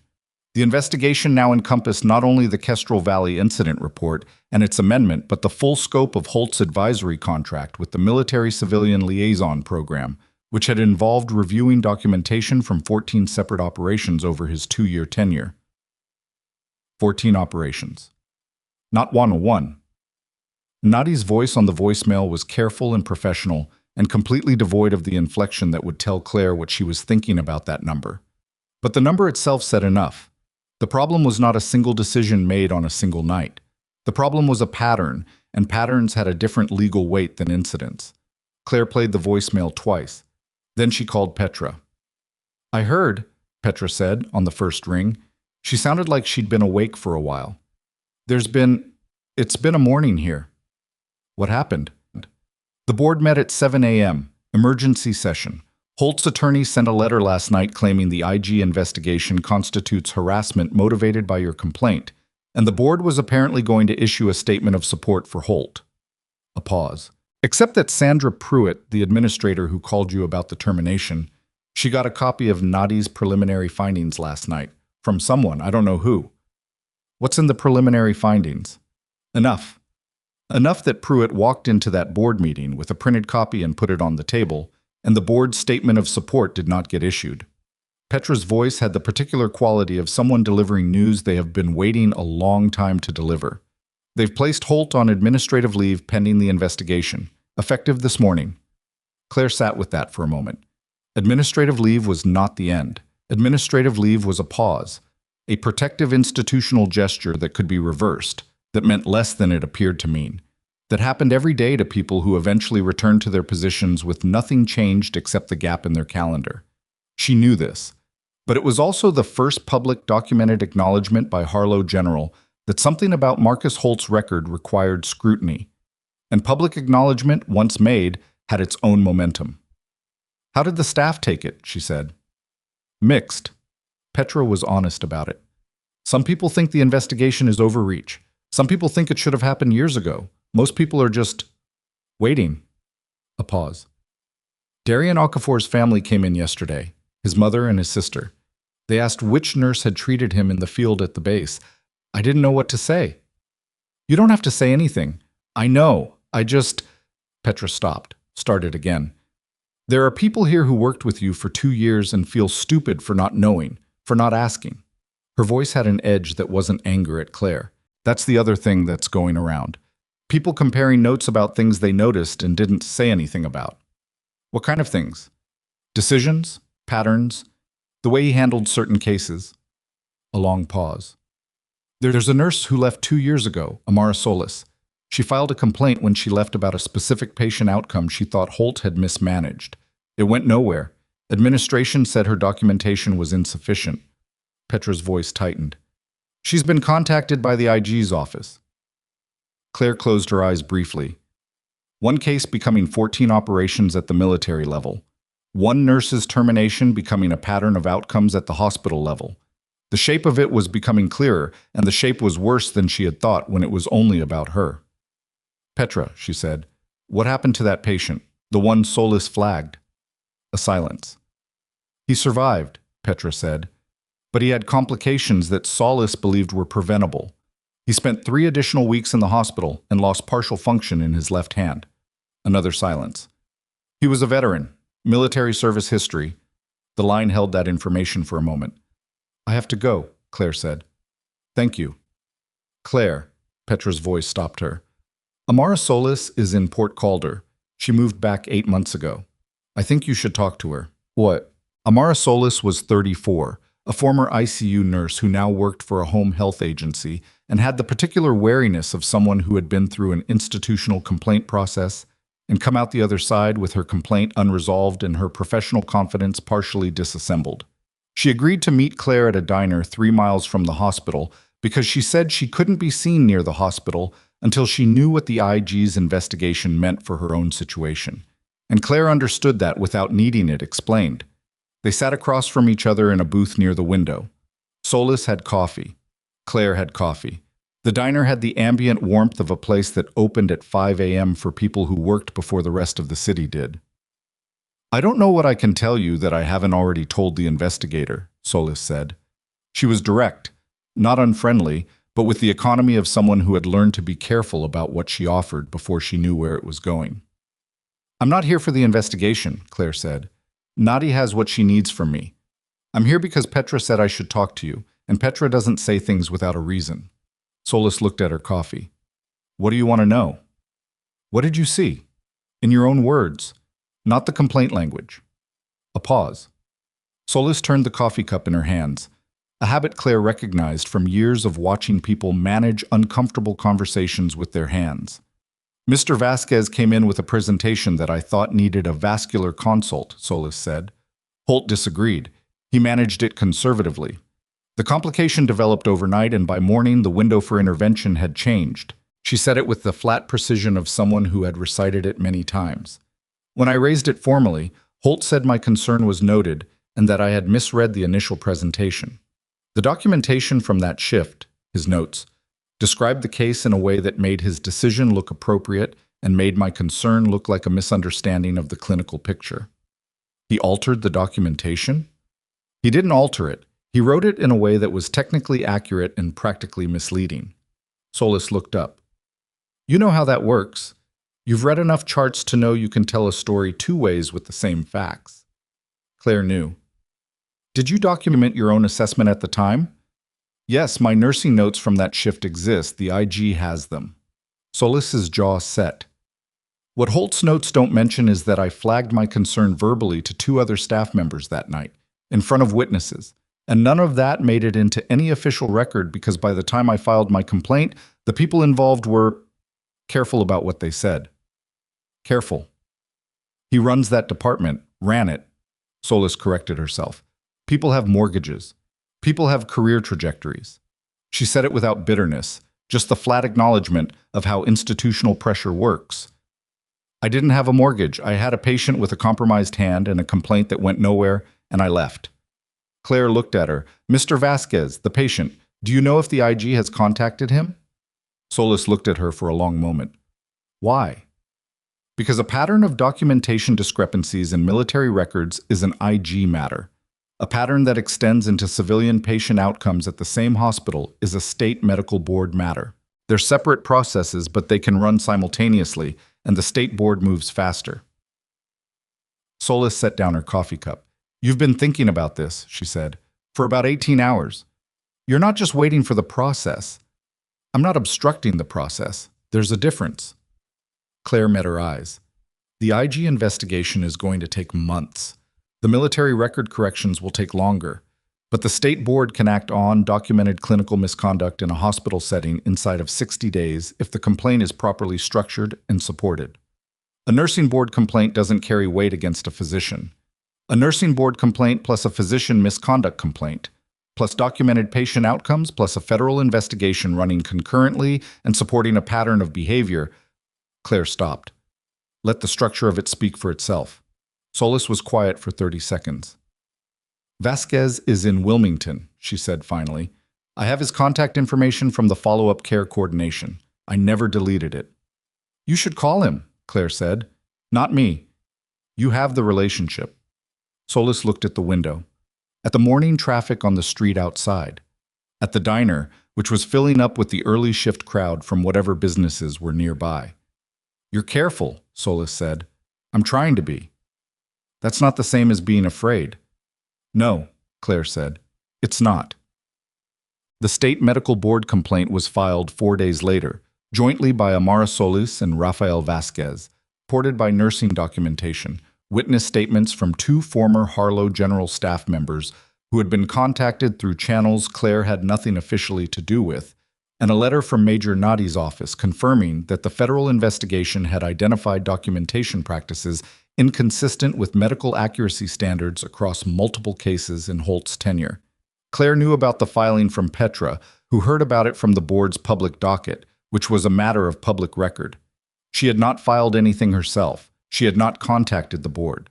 She had sat in her apartment for 4 days and documented everything she could remember about every patient interaction and clinical decision she had observed in 4 years of working under Holt, submitted it to Nadi's office, and then stopped because that was where her role ended and the process's role began. It was harder than it sounded. On the 3rd day, she drove to the veterinary clinic and sat with Atlas for 2 hours. He was confined to a recovery kennel, wide enough for him to shift position, padded, with a heating element along one wall. And the restriction was visibly costing him. He was not a dog who tolerated stillness well, and the combination of post-surgical fatigue and enforced inactivity had left him with a restless, dissatisfied energy that expressed itself in the precise, controlled movement of a dog who wanted to pace and was limiting himself to small adjustments of position because he understood, at some level, that the surgery had changed the rules. When Claire sat on the floor beside the kennel, he pressed his nose through the mesh and held it there. She didn't talk to him. She just stayed. After a while, his breathing slowed. Dr. Vakarian appeared in the doorway after about 40 minutes. He was the kind of veterinarian who moved through his clinic with the quiet authority of someone who knew every animal in the building by name and general disposition, and he looked at Claire sitting on the floor with his hand in his coat pocket and said, "He sleeps better when you're here." "I know," Claire said. "Are you the one who covered him during the incident 11 years ago? The military incident?" She looked up. "How do you know about that?" "Major Mercer told me. When he came in yesterday." Vakarian leaned against the door frame. "I have a lot of military working dogs through this practice. Retired ones, active service animals. I've been doing this for 20 years. He looked at Atlas. "The ones who come back from overseas, there's something about them. The way they assess a space, the way they respond to certain people." A pause. "He assessed you when he saw you in that hospital lobby and made a decision in about 4 seconds. That's not random behavior. That's an animal recognizing something specific." "He recognized my scent," Claire said. "Probably my voice." "Maybe." Vakarian pushed off the door frame. Or maybe it was the way you held yourself, the way you didn't move when he ran at you. He shrugged. 11 years is a long time for a dog to carry something, but they do. He left. Claire sat with Atlas until the clinic's afternoon appointments started filling the waiting room, and then she stood up, dusted her knees, and drove home. Grant called that evening. Holt's attorney filed a motion to suppress the liaison program documents on the grounds of expired classification review, he said. The IG's office expects it to be denied. The classification had lapsed and the documents were properly available under the disclosure protocol. Okay. The motion bought him another 3 days. He's buying days. That's all he can do now. A pause. Orla testified before the reviewing panel this afternoon. She was on for 4 hours. By all accounts, she was... He stopped. She had everything. Every document, every date, every inconsistency, cross-referenced and sourced. Something in his voice. She's been doing this for 3 years. In her own time. After her own work. Because she was 22 years old and in that convoy, and you ran in 3 times and nobody said your name afterward. Claire looked at the wall. I didn't know she was doing that, she said. I know. A pause. She knows you didn't know. She did it anyway. The evening was quiet outside. Port Calder after rain was a particular kind of quiet. The streets carrying the sound of water draining. The distant harbor, doing whatever harbors did in the dark. The specific coastal stillness that Claire had chosen 8 years ago when she was looking for a place to be invisible, and this city had seemed large enough and small enough simultaneously. Grant, she said. The 14 operations. What about them? How many of them had documentation that was amended? A pause. Longer than the previous ones. Nadi's preliminary count is 9. They're still working through the full set. 9 out of 14. Not one night, not one decision, not one moment where the pressure of circumstances had led a man to make a bad call he had spent years living with. 9 deliberate acts across a 2-year advisory contract, each one changing the official record of what had happened and who had done what and what the consequences were. What was he getting out of it, she said. That's what the financial investigators are looking at now. Grant's voice was careful. The liaison program had significant procurement components, the contractor relationships, the budget allocations. He didn't elaborate further, and she didn't ask him to, because the shape of it was visible enough already. Money and documentation went together in ways that were usually simple when you stripped the complexity away. Okay, she said, Nadi will call you tomorrow morning. There may be a request for you to appear before the reviewing panel. To testify. To give a formal statement. It's different from testimony in the legal sense, but functionally similar. A pause. You don't have to. I know. You have enough in the recorded account and the signed statement. I know, Grant. A silence. I'll do it, she said. Okay. Get some sleep. You too. He paused. Claire, the hospital board met again today. Petra told me. They voted to formally rescind the termination, effective retroactively. He said it without ceremony, because ceremony would have been wrong. Your access credentials have been reactivated. You don't have to use them, but they're active. She looked at her phone. She thought about the nurse's station where she had spent 4 years doing her job quietly and well. The fluorescent lights, and the intake desk, and Bay 4 and Bay 7, and the particular smell of the ER at 3 in the morning that had become over time something close to familiar. She thought about walking back in. She wasn't ready for that yet, and she didn't pretend to herself that she was. Thank you, she said. Don't thank me. The board voted because the paper made them. His voice was flat. None of this happened because people did the right thing voluntarily. It happened because the documentation got too heavy to ignore. That's how it usually works. I know. A pause. Good night, Claire. She set the phone down. She sat in the quiet of her apartment, which was small and functional and had very little decoration because she had never been someone who accumulated things. And she looked at the wall across from her where there was a single photograph. Not a military photograph, not anything from before.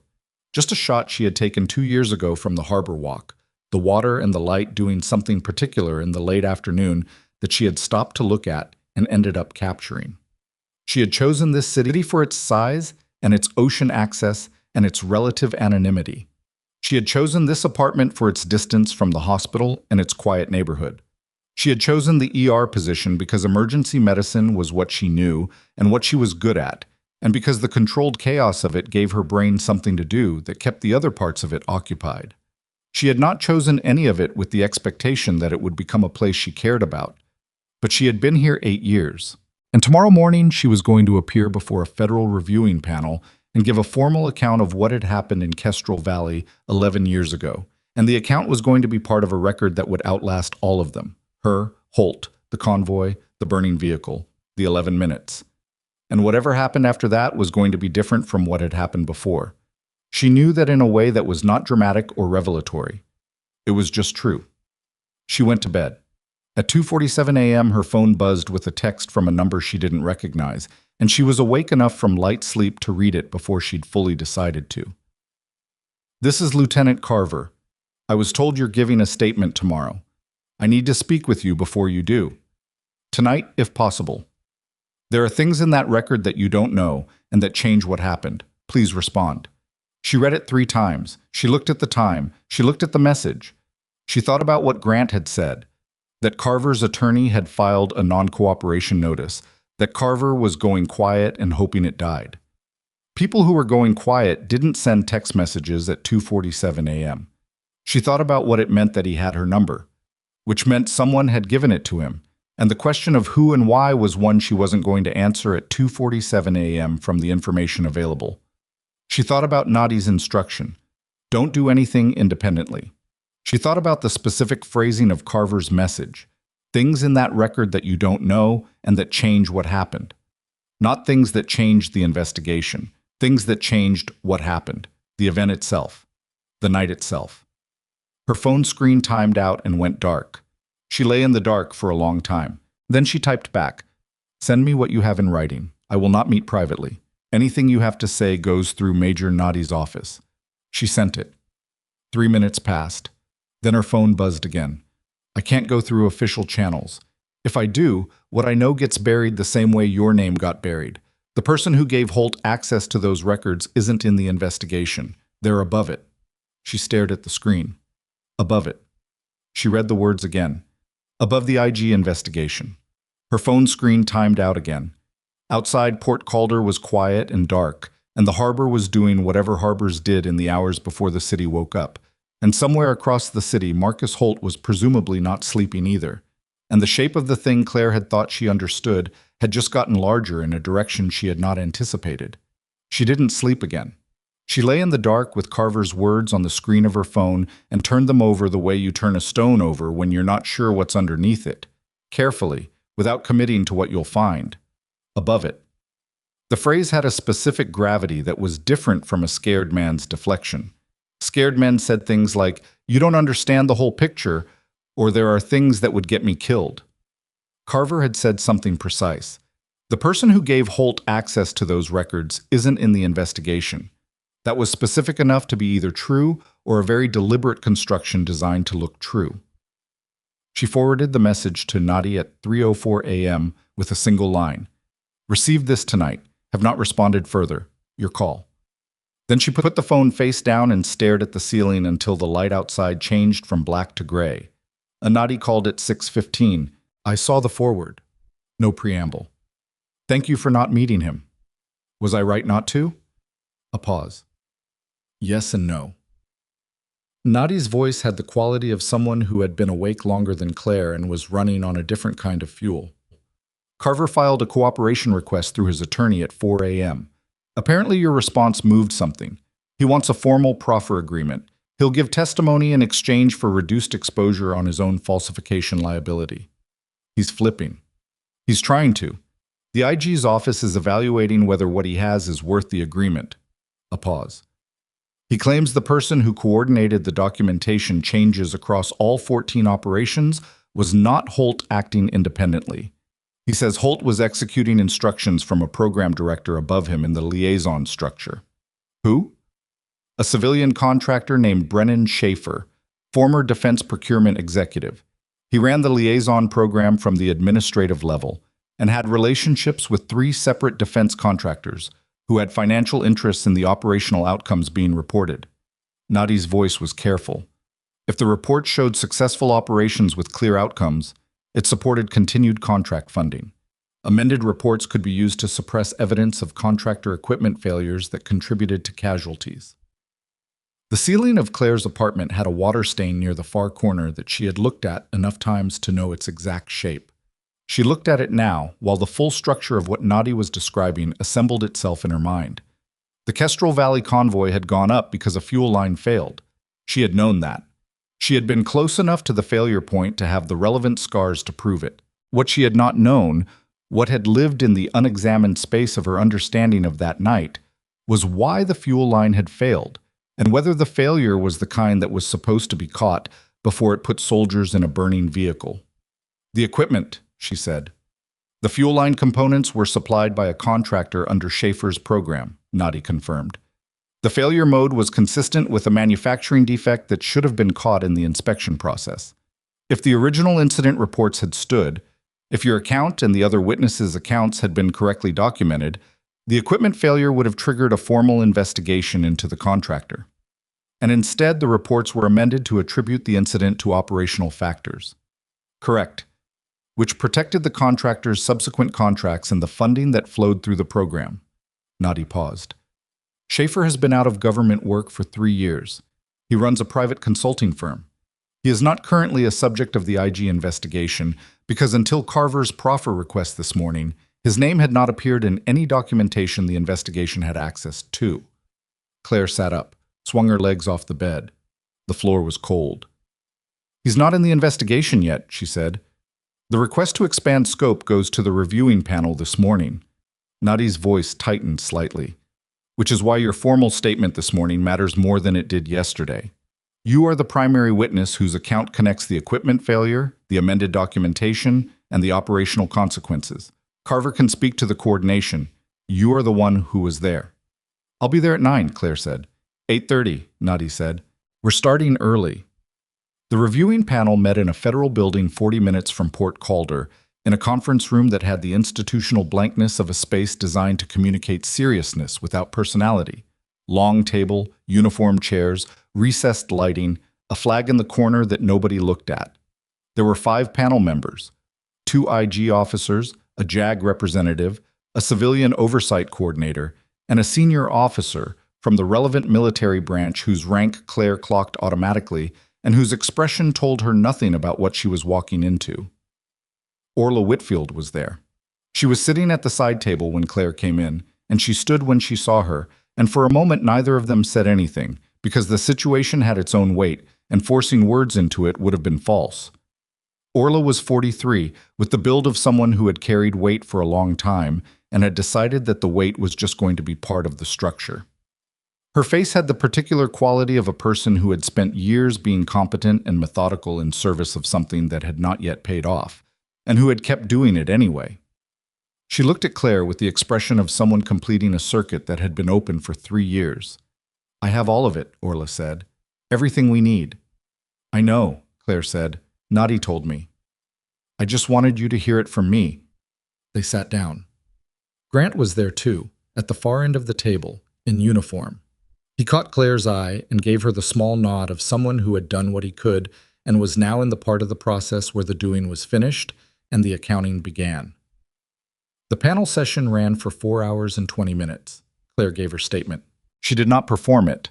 She delivered it the way she delivered information in trauma bays in sequence, with precision, without the kind of emotional underlining that makes accounts feel curated. She described the convoy. She described the fuel line failure. She described the 3 entries into the burning vehicle and what she found in each one. She described Atlas's injuries and her own, and the 11 minutes between the second explosion and the recovery team reaching her position, and what those 11 minutes felt like from the inside, which was the only part of the account that cost her something visible. She described coming home, the hospital assignment, the records request 8 months later, the walls. She described 4 years of working in Marcus Holt's emergency department without knowing that the walls had his name on them. When she finished, the room was quiet for several seconds before the panel chair spoke. The questions that followed were precise and technical, and she answered all of them. Some she answered at length, some she answered in a single sentence. She did not speculate beyond what she knew. she did not editorialize. She drew a clean line between what she had witnessed and what she had concluded and kept them on opposite sides of it, because the account was only useful if it was reliable. Carver testified after her. She didn't hear his testimony directly. She waited outside in a hallway with a cup of coffee that went cold in her hands. But Nadi came out once to ask a clarifying question about the timeline, and the specificity of the question told Claire that Carver's account was aligning with hers in the ways that mattered. At 1:15 p.m., the panel chair indicated that the scope expansion request to include Brennan Schaefer had been approved. At 2:40 p.m., Nadi found Claire in the hallway and said, "It's enough. We have enough." What happened next happened the way these things happen. Not in a single dramatic moment, but in a sequence of documented decisions made by institutions operating through their own processes, each one moving at a different speed, each one less visible than the last, but no less real. The IG investigation formally expanded to include Schaefer's consulting firm and its relationships with 3 defense contractors. Federal investigators contacted the contractors' compliance officers. Financial records were subpoenaed. The scope grew in the way that these things grow when a single thread, pulled correctly, reveals that it is connected to a much larger fabric. Holt's administrative leave was converted to suspension pending the outcome of the State Medical Board inquiry, which had received enough supporting documentation from Nadi's office and the civilian patient complaints to move from preliminary review to formal hearing in 38 days, faster than Claire had thought possible, slower than she would have liked.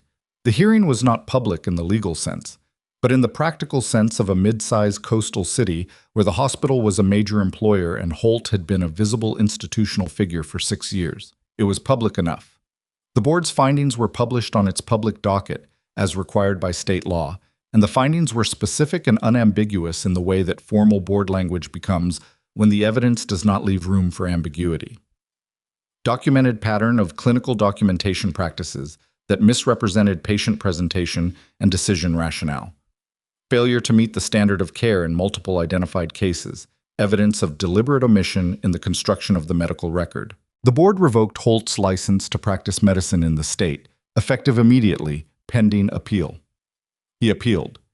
The appeal was denied 4 months later. He was a very good physician who had made a series of choices that were not medical and had let those choices spread into his practice in ways that had hurt people. Not dramatically enough that any single case had been enough to break through, but consistently, in the low-level way that institutional protection makes possible, over years. The board's language did not call him a monster. It called him a physician who had failed his patients and his profession, which was its own kind of verdict.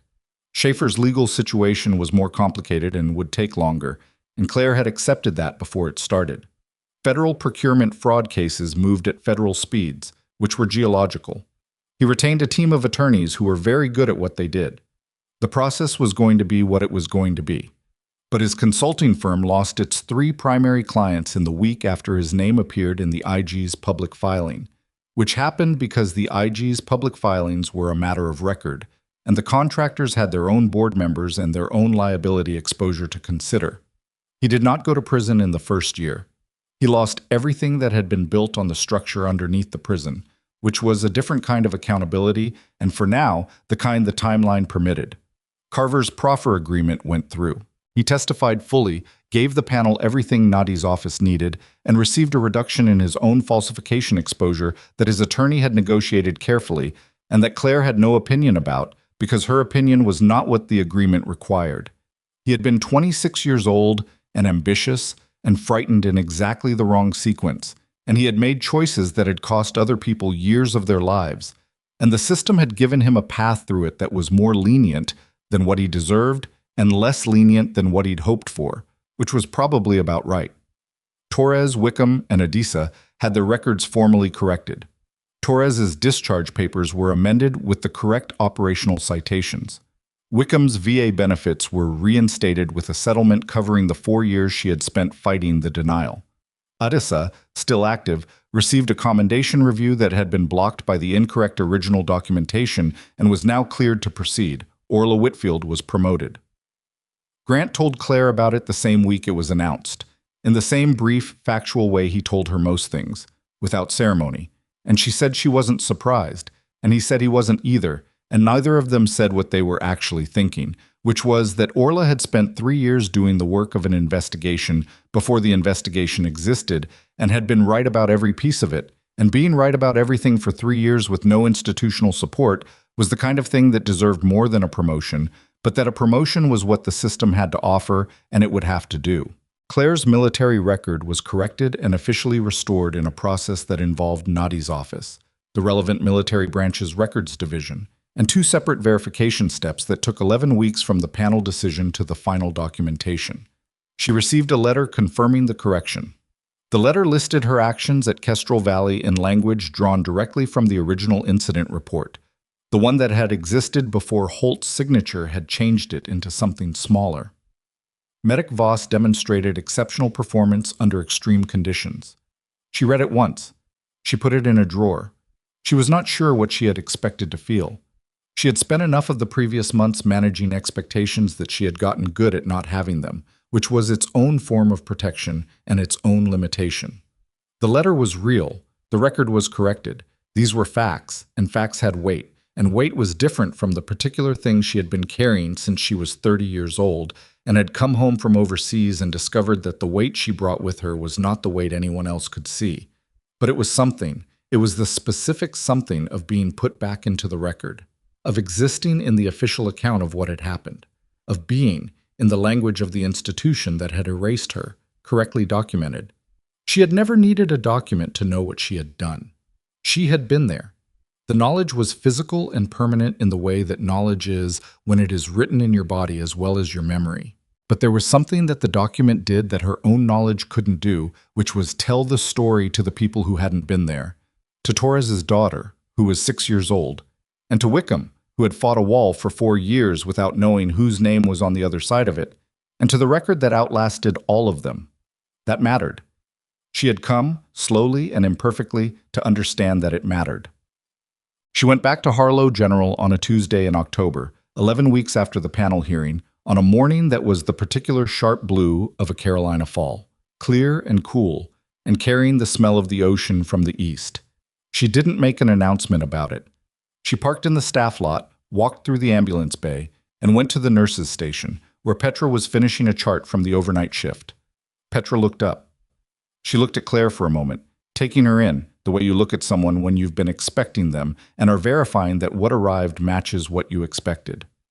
"Coffee's fresh," Petra said. "I made it 10 minutes ago."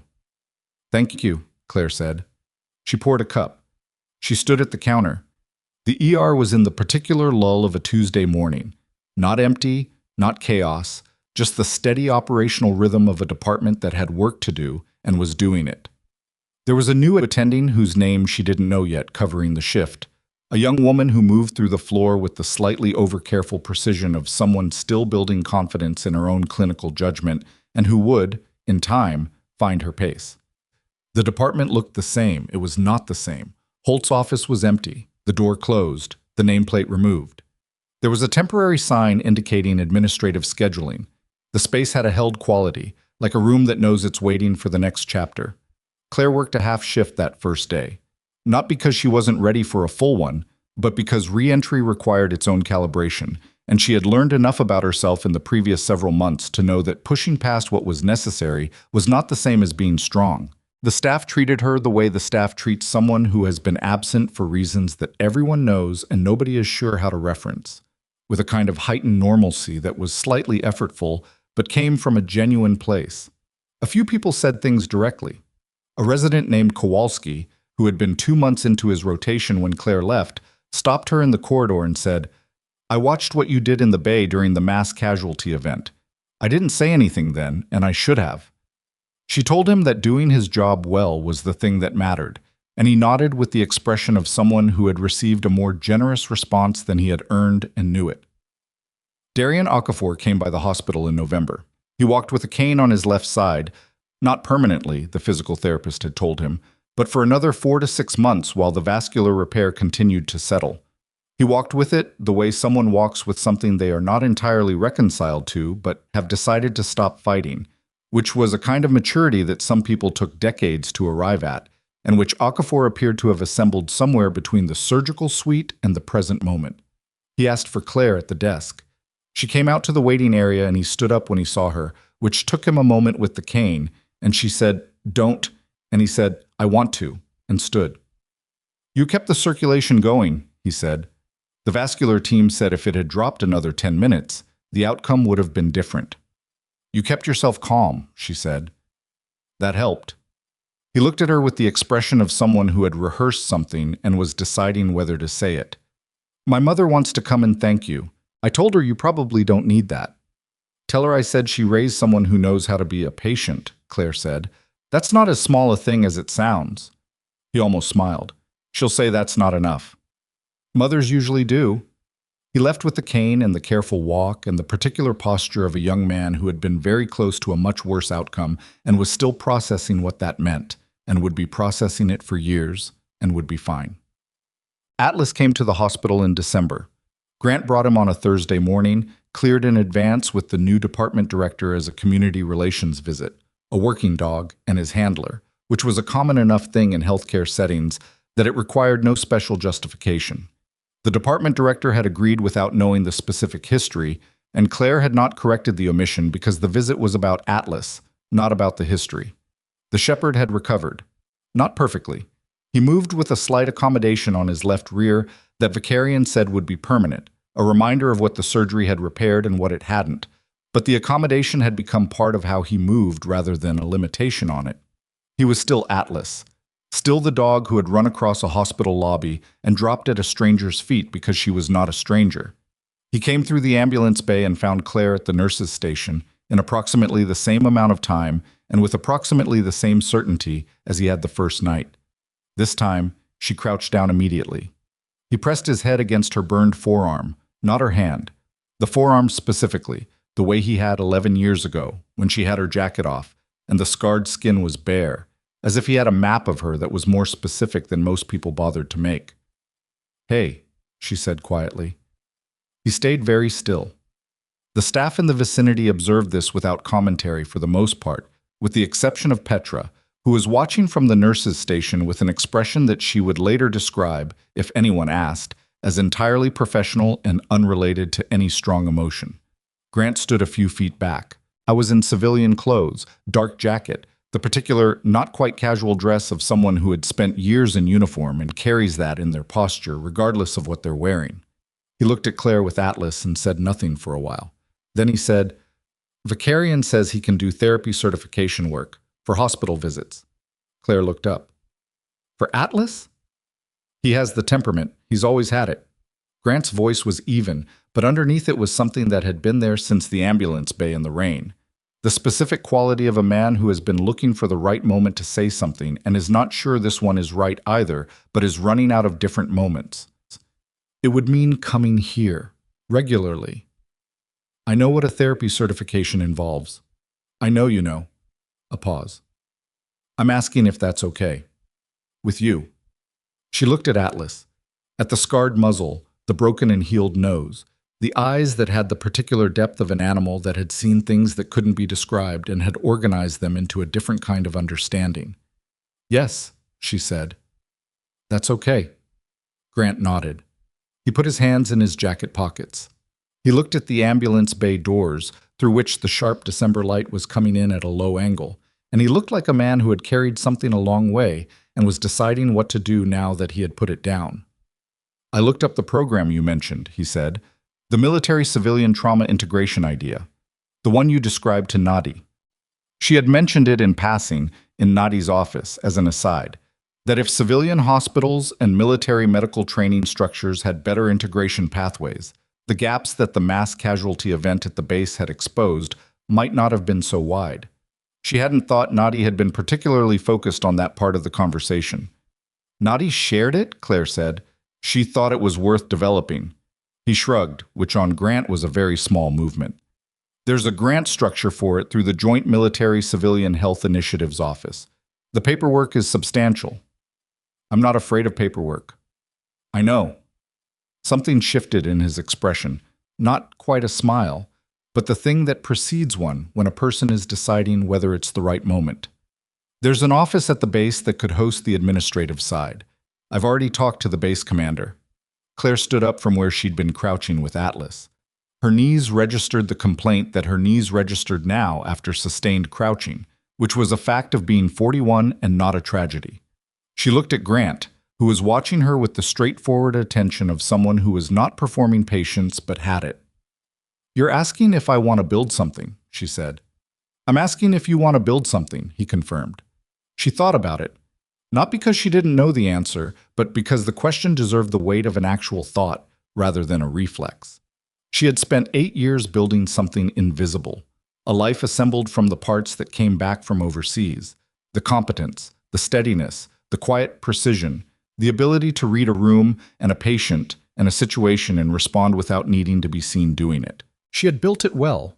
She had been useful in it, meaningfully, every shift, in the specific and unmistakable way that good emergency nurses are useful, which is in the currency of people who go home when they might not have. But invisible had a cost that she had been paying in increments small enough to avoid totaling. The teenager in Bay 7 who had asked to stay. Darian Okafor's leg. The documentation she had filed alone at her kitchen table. 8 years of choosing exits when she was told to leave. She was 41 years old. She had a restored military record and a reactivated access credential, and a German shepherd pressing his head against her forearm in a hospital lobby in December. She had Orla Whitfield, who had spent 3 years doing the work of an investigation before the investigation existed because it was the right thing to do. She had Petra, who had been in a difficult position for 3 years and had finally done something about it. She had Amara Solis and Rafael Vasquez and Darian Okafor and Torres's daughter, who was 6 years old and had her father. She had Grant, who was standing in front of her with his hands in his jacket pockets asking whether she wanted to build something, which was the most direct way he had found to say a number of things he had not yet said directly and might not, and she understood all of them. "Yes," she said. "I want to build something." The program took 11 months to formally establish and 18 months to run its first training cohort. It was called the Tactical Clinical Bridge Initiative, which was a name chosen by committee and which Claire privately thought was functional, if not elegant, but naming things had never been her strongest skill, and she accepted this about herself. The initiative trained civilian emergency nurses in field medicine and triage protocols drawn from military combat medical experience. It trained military corpsmen and medics in civilian hospital systems and documentation standards and patient communication approaches that the military system did not systematically teach. It created a framework for mutual aid coordination between military medical stations and civilian hospitals in the coastal region that meant the next time a structural collapse sent casualties to an understaffed base medical station and an understaffed ER simultaneously, there would be a protocol rather than a scramble. Claire ran the clinical training side. Grant ran the military coordination. Orla Whitfield, who had been promoted twice in the intervening months and was now operating at a level where she could influence program funding approvals, made sure the grant renewals went through the right channels and did not get buried. The first cohort of trainees was 12 people, 7 civilian nurses, 3 military corpsmen, 2 paramedics who had heard about the program through a mutual aid network and asked to participate. They were not a perfectly assembled group. 2 of the nurses struggled with the field medicine pace. One of the corpsmen had a documentation habit that took 6 weeks to retrain. The paramedics were competent and arrogant in equal measure and required a specific kind of managing that Claire had not anticipated but adapted to. At the end of the first cohort, she stood in the training room with the 12 of them and said what she had prepared to say, which was about the gap between institutional knowledge and operational reality, and the way that gap cost people things they cannot get back, and what it meant to close it, and what the work ahead of them looked like. She had not planned to say anything else, but she was standing in front of 12 people who had spent 16 weeks learning something that mattered, in a room that existed because a series of things had happened that should not have happened and could not be undone, but had been in their consequences turned into something with forward motion. And she found that the prepared remarks were complete, but the moment was not. "I spent 8 years being very careful not to be seen," she said. "I thought that was strength. I was wrong about that. Strength is not the same as invisibility." She looked at the group, their faces, which were tired and attentive and not performing anything. "You're going to be in rooms where the people with authority make the wrong call. You are going to know things that the person above you in the hierarchy doesn't know or won't accept or is actively hiding from, and you will have to decide what to do with that." She paused. Document everything. Know your scope. Use the process when the process is there to be used. And when the process fails, and it will sometimes, do the next necessary thing anyway. Not the heroic thing, the necessary thing. There is almost always a next necessary thing. The room was quiet. "That's it," she said. Someone started clapping. She didn't particularly want the applause, but she accepted it because the work had been theirs as much as hers, and they had earned the right to mark it. On a Thursday in March, 16 months after a German shepherd had run across a hospital lobby and dropped at her feet in the rain, Claire Voss sat on a bench outside Harlow General on her lunch break and watched the parking lot. Atlas was with her. He sat beside the bench with the particular settled quality of a dog who had found the right place and was not planning to move from it. The therapy certification had gone through. He came to the hospital twice a week. He was, according to Vicarian, adapting to the role with what the veterinarian described as appropriate dignity. The morning had been a normal morning. A teenager with a forearm fracture, actual mechanism matching actual injury, no flags. A 60-year-old woman with an asthma exacerbation who had been managed correctly and discharged with a referral. A 2-hour stretch of the administrative work that the Bridge Initiative generated, which was substantial and unglamorous and necessary. Normal. She had not expected to want normal as much as she did. There was a photograph on the wall of the staff break room. Someone had put it there, she didn't know who, without asking her, sometime in the weeks after the board's findings had been published. It was not a professional photograph. It was a phone photo taken from across the lobby, slightly grainy, shot from the angle of someone standing near the intake desk. It showed Claire crouching on the floor with her palm extended toward a large German shepherd, both of them positioned in the particular stillness of a moment between one thing and another. The dog's head was coming down. Her hand was steady. Under it, someone had written on a piece of cardstock in neat block letters. She didn't run. She didn't quit. She just kept doing the next necessary thing. She had looked at it once, standing in the break room with a cup of coffee, and then she had gone back to work. Outside on the bench, Atlas shifted his weight and pressed against her leg. She had spent a long time believing that the things she carried from Kestrel Valley were the price of surviving it. The scars, the silence, the careful architecture of invisibility. She had organized her life around managing the weight rather than setting it down, because setting it down had seemed like it would require a ground that was solid enough to hold it, and she had not been sure that ground existed. It turned out the ground was other people. That was the part she had not been willing to know for 8 years. Not because she was incapable of knowing it, but because knowing it required letting other people see what they were holding, and she had been very good for a very long time at not being seen. Orla had seen her anyway, had done 3 years of work to say so. Grant had driven 40 minutes through a training incident to a hospital. He didn't have jurisdiction over and stood in the rain in an ambulance bay and looked at her face and called her by the name that belonged to who she had actually been. Petra had kept a record and sent a text at a moment when a text was what was needed. Darian Okafor's mother had called the hospital twice to leave thank you messages, which Claire had not listened to in full because listening to them in full was more than she had been ready for at the time, and she had decided that was acceptable. You could not carry everything alone, not because you were weak, because the thing you were carrying was too large for one person's arms, and pretending otherwise did not make you stronger. It just made you slower and lonelier, and eventually invisible in ways you had not intended. She had been invisible long enough.